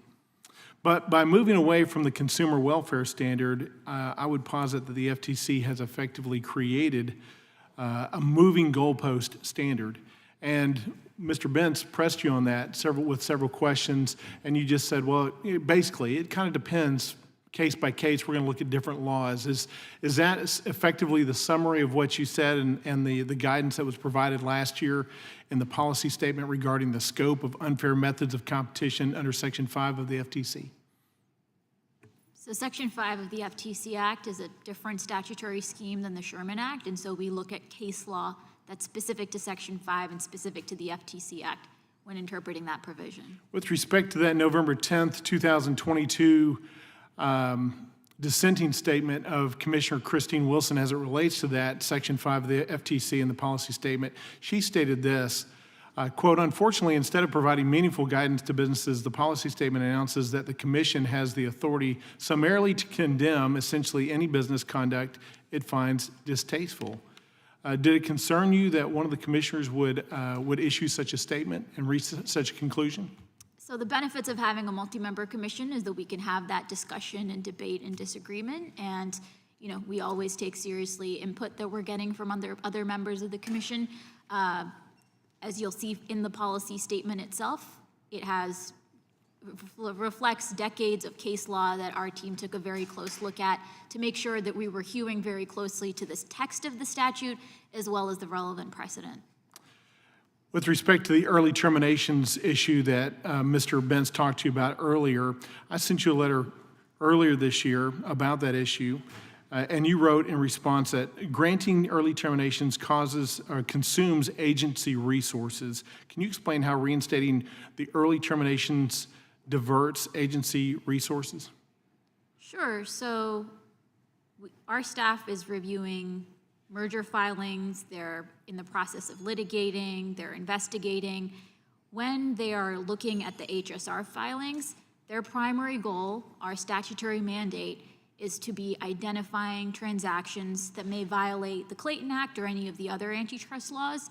Granting early termination is a discretionary function, and so we decide to put resources towards the mandatory functions in the statute over the discretionary ones. But for years, that early termination policy allowed the FTC to allow mergers and acquisitions of a small size or a size where there was really no competition issue really presented for you to go ahead and give surety to those businesses that they could proceed with those mergers and acquisitions.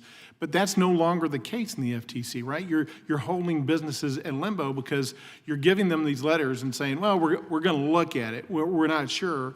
But then businesses have trouble moving forward with those mergers and acquisitions because sometimes the financing's tied up in the time frame that they need a quick M&A. Is that true or is that untrue?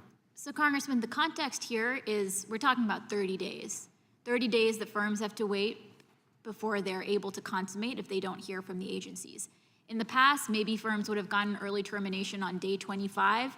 Now they're not getting it, but after day 30, they're able to consummate. So we've decided that as a matter of where we're allocating our resources, it's a better use of resources to be identifying which transactions may be creating problems for consumers, for workers, for honest businesses, rather than prioritize the kind of 5 days that firms may have gotten in the past. It seems that a lot of the resources, when you talk about allocation of resources, have been going towards new rulemaking in the FTC rather than actually working through some of these issues that you guys are looking at, some of which you should be looking at, some of which you probably shouldn't be looking at. Is that the reason why in 2020, the FTC brought 31 challenges to mergers, which was a 2-decade high, but in 2021, the year you became chair, the FTC took only 15 actions against mergers, and in 2022, only 17 actions? Is that because you're focused too much on rulemaking and all your resources are allocated in that direction? So there are no real, I mean, we're proposed a rule to update the HSR form in the Bureau of Competition, but aside from that, the vast majority of resources are focused on enforcement. I think some of those numbers you mentioned are outdated. Our team would be happy to provide you with updated numbers. Our enforcement is squarely in line with prior years. Thank you. I yield back. The gentleman yields back. I recognize Mr. Hunt from Texas. Thank you, Mr. Chairman. Thank you for being here, man. Really appreciate your time. I know it's been kind of a long day. First question for you is, on July 13th, 2022, the FTC proposed the Motor Vehicle Dealers Trade Regulation Rule. Are you familiar with this rule? Yes. Did the FTC conduct a cost-benefit analysis for this rule and determine what cost of implementing this rule might be? And what did the cost-benefit analysis conclude, if you can recall? So we did have to conduct that analysis pursuant to the Administrative Procedure Act, and the notice of proposed rulemaking lays out some of that preliminary analysis. Any idea on the cost? I'm not recalling off the top. I'd like to ask for unanimous consent, sir, to enter this into the record. This is a research study that's done by the Center of Automotive Research, which conducted a full cost-benefit analysis of this rule and determined that the rule would impose a cost of $38 billion with a B over the next 10 years. Are you familiar with that at all? That objection. Thank you. This is a study done by some outsiders, you said, or this is the FTC analysis? No, this is actually an outsider, the Center of Automotive Research. I'm not familiar with it. I know we got a lot of comments on the rules, so our teams are looking at those closely, and maybe this was one of those. So what we'll do is we will send this to you. I would implore you to take a look at it, and now that you have a copy of it, I would love for you to reconsider that burden and that cost that it would actually place on the American people, if you don't mind.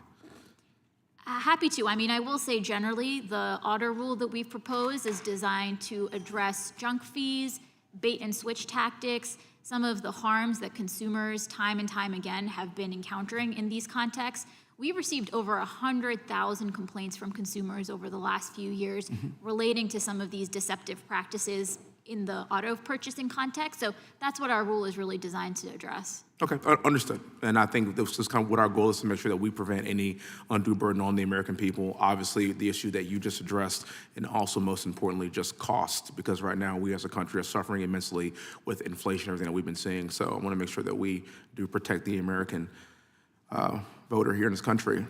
Switching gears, the FTC has made a mandate protecting consumers and their privacy. Under that mandate, do you think it's appropriate for the FTC to compel a company to collect and retain consumer data, including their personal identifiable information?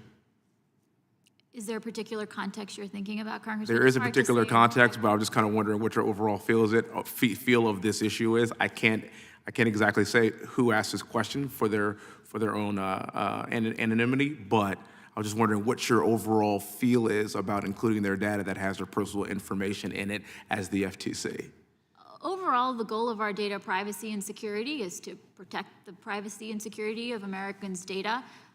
What ultimate remedy or relief we're seeking is generally speaking designed to minimize the data being collected. I'm not sure with what specific instance you're referencing. I understand. And last question. Do you think it's appropriate to suspend the collection of this data in the name of protecting consumer data as a whole? Again, would be happy to look at any specific matter that you're considering, but a key goal of some of our recent privacy work has been data minimization to really limit what data is being collected in the first instance, because we've seen that that's the best way to minimize risk of privacy breaches and security breaches. Thank you very much. Thank you for your time. I yield back the rest of my time. Gentleman yields. Recognize the gentleman from South Carolina for 5 minutes. Thank you, Mr. Chairman. Ms. Khan, thank you for being here. I know it's been a long day.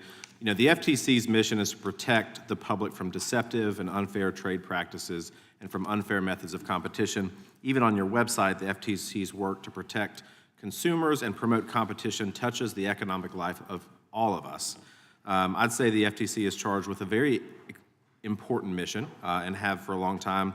A Bloomberg report recently found that 71 attorneys left the agency in a 2-year period between 21 and 22. This is the highest number of departures in 20 years. That being said, it's pretty tough, I would imagine, to protect the American consumer and promote competition when your staff is leaving.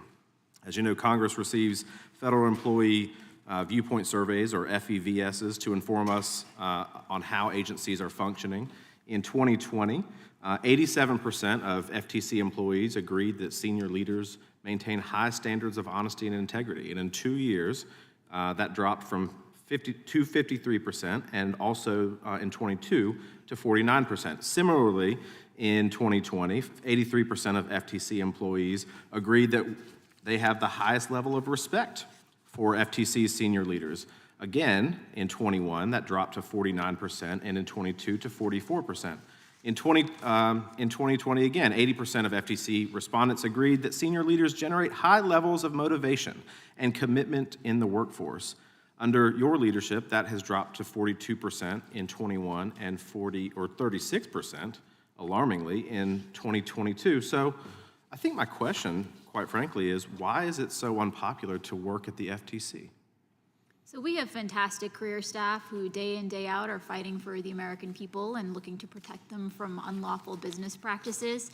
I take those survey results seriously, and we've been engaged in taking a series of steps to make sure that the FTC is a great place to work. I've been really thrilled that over the last couple of years, we've been able to onboard hundreds of new employees at the FTC.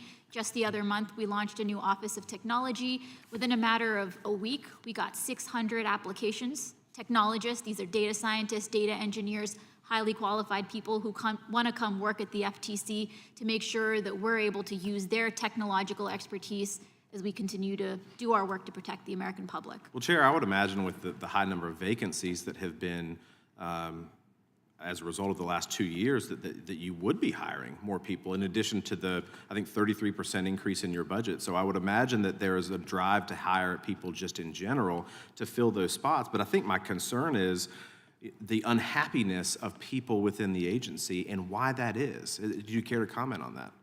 Yeah, I take that very seriously, and we've engaged in a lot of conversations and meetings to understand what some of the source of those issues were. We've been able to implement a set of steps, including streamlining decision-making, expanding communications around priorities.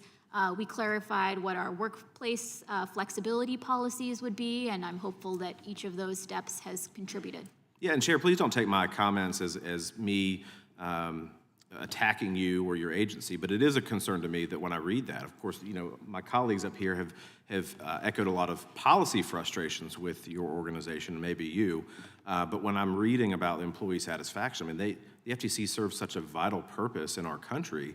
It's just really alarming to see it go from one of the top performing agencies of employee satisfaction to really the bottom in a 2-year period. It's just really alarming. So what do you think that you've learned? You've been here for 2 years.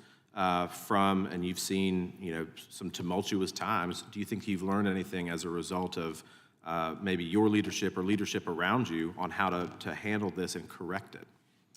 So as I said, we undertook a set of steps to make sure we were appropriately streamlining decision-making, expanding communications with staff across the agency. In terms of learnings, I've had the privilege of seeing firsthand just how hard FTC staff are working day in, day out. Oftentimes they're having to go up against companies whose resources really dwarf ours, and there's a clear mismatch in resources, but we're still able to go toe-to-toe on talent, and that just reflects the sheer talent and dedication of our staff. Well, good, and I hope that these issues correct. There's a lot, I think Mr. Gates talked about an important issue about creepy data collection that's going on. You've hit on that all day.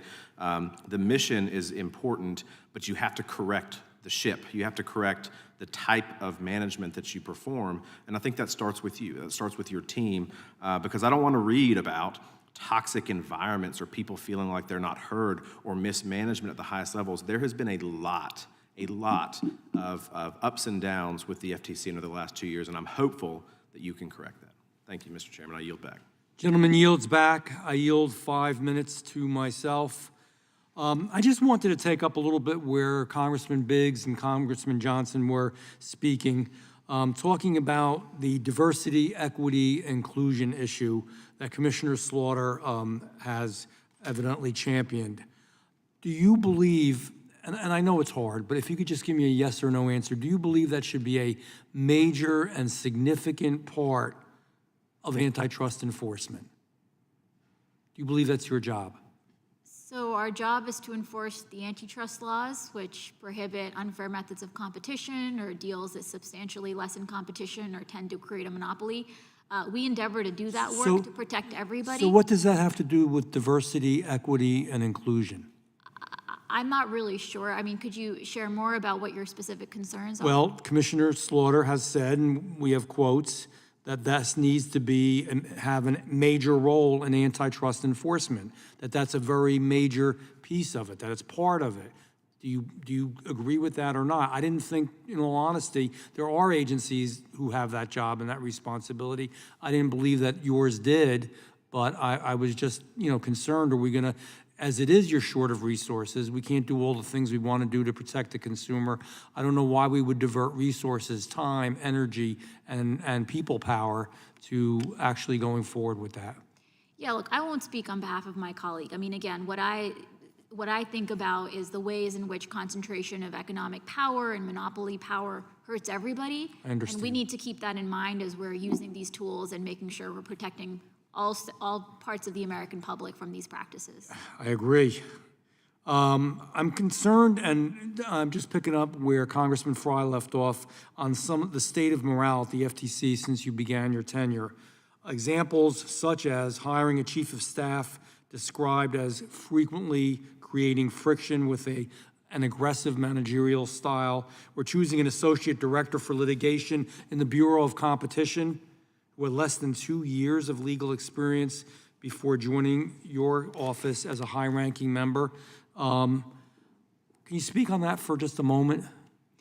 Yeah, I'm really lucky to have a fantastic senior You do have leadership. good staff. I'm sorry to interrupt you, but you do have a good staff. But some things, and let me say this just to maybe clarify this more.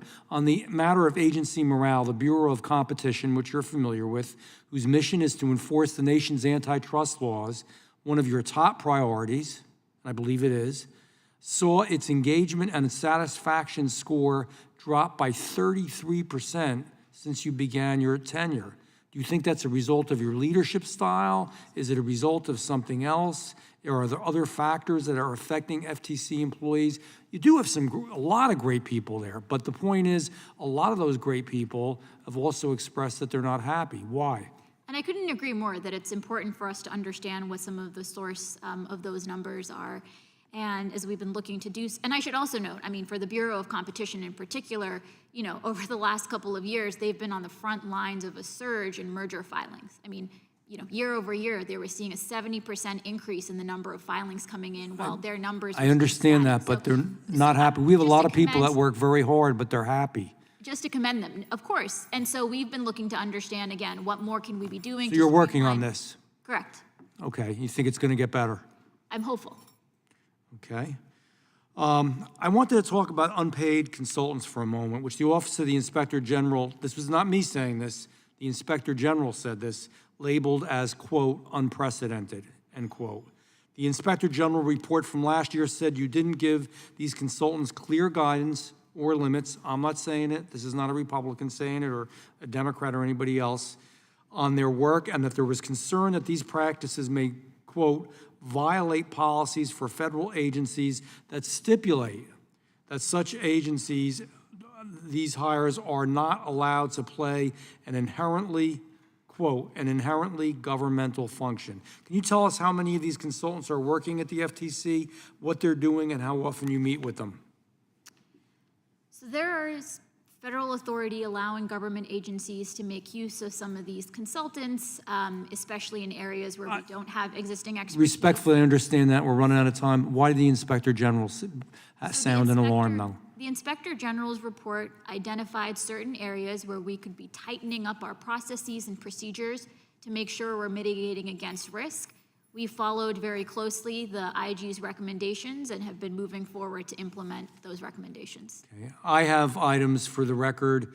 I have 2 articles from the Americans for Tax Reform titled, quote, Linda Kahn has some explaining to do, end quote, as well as Kahn reveals that she, quote, handpicked controversial unpaid consultants. Thank you for your answers. I'm going to yield back with that. I think that will conclude today's hearing. We thank our witnesses for appearing before the committee. We thank you for being here. Without objection, all members will have 5 legislative days to submit additional written questions for the witnesses or additional materials for the record. Without objection, this hearing is adjourned.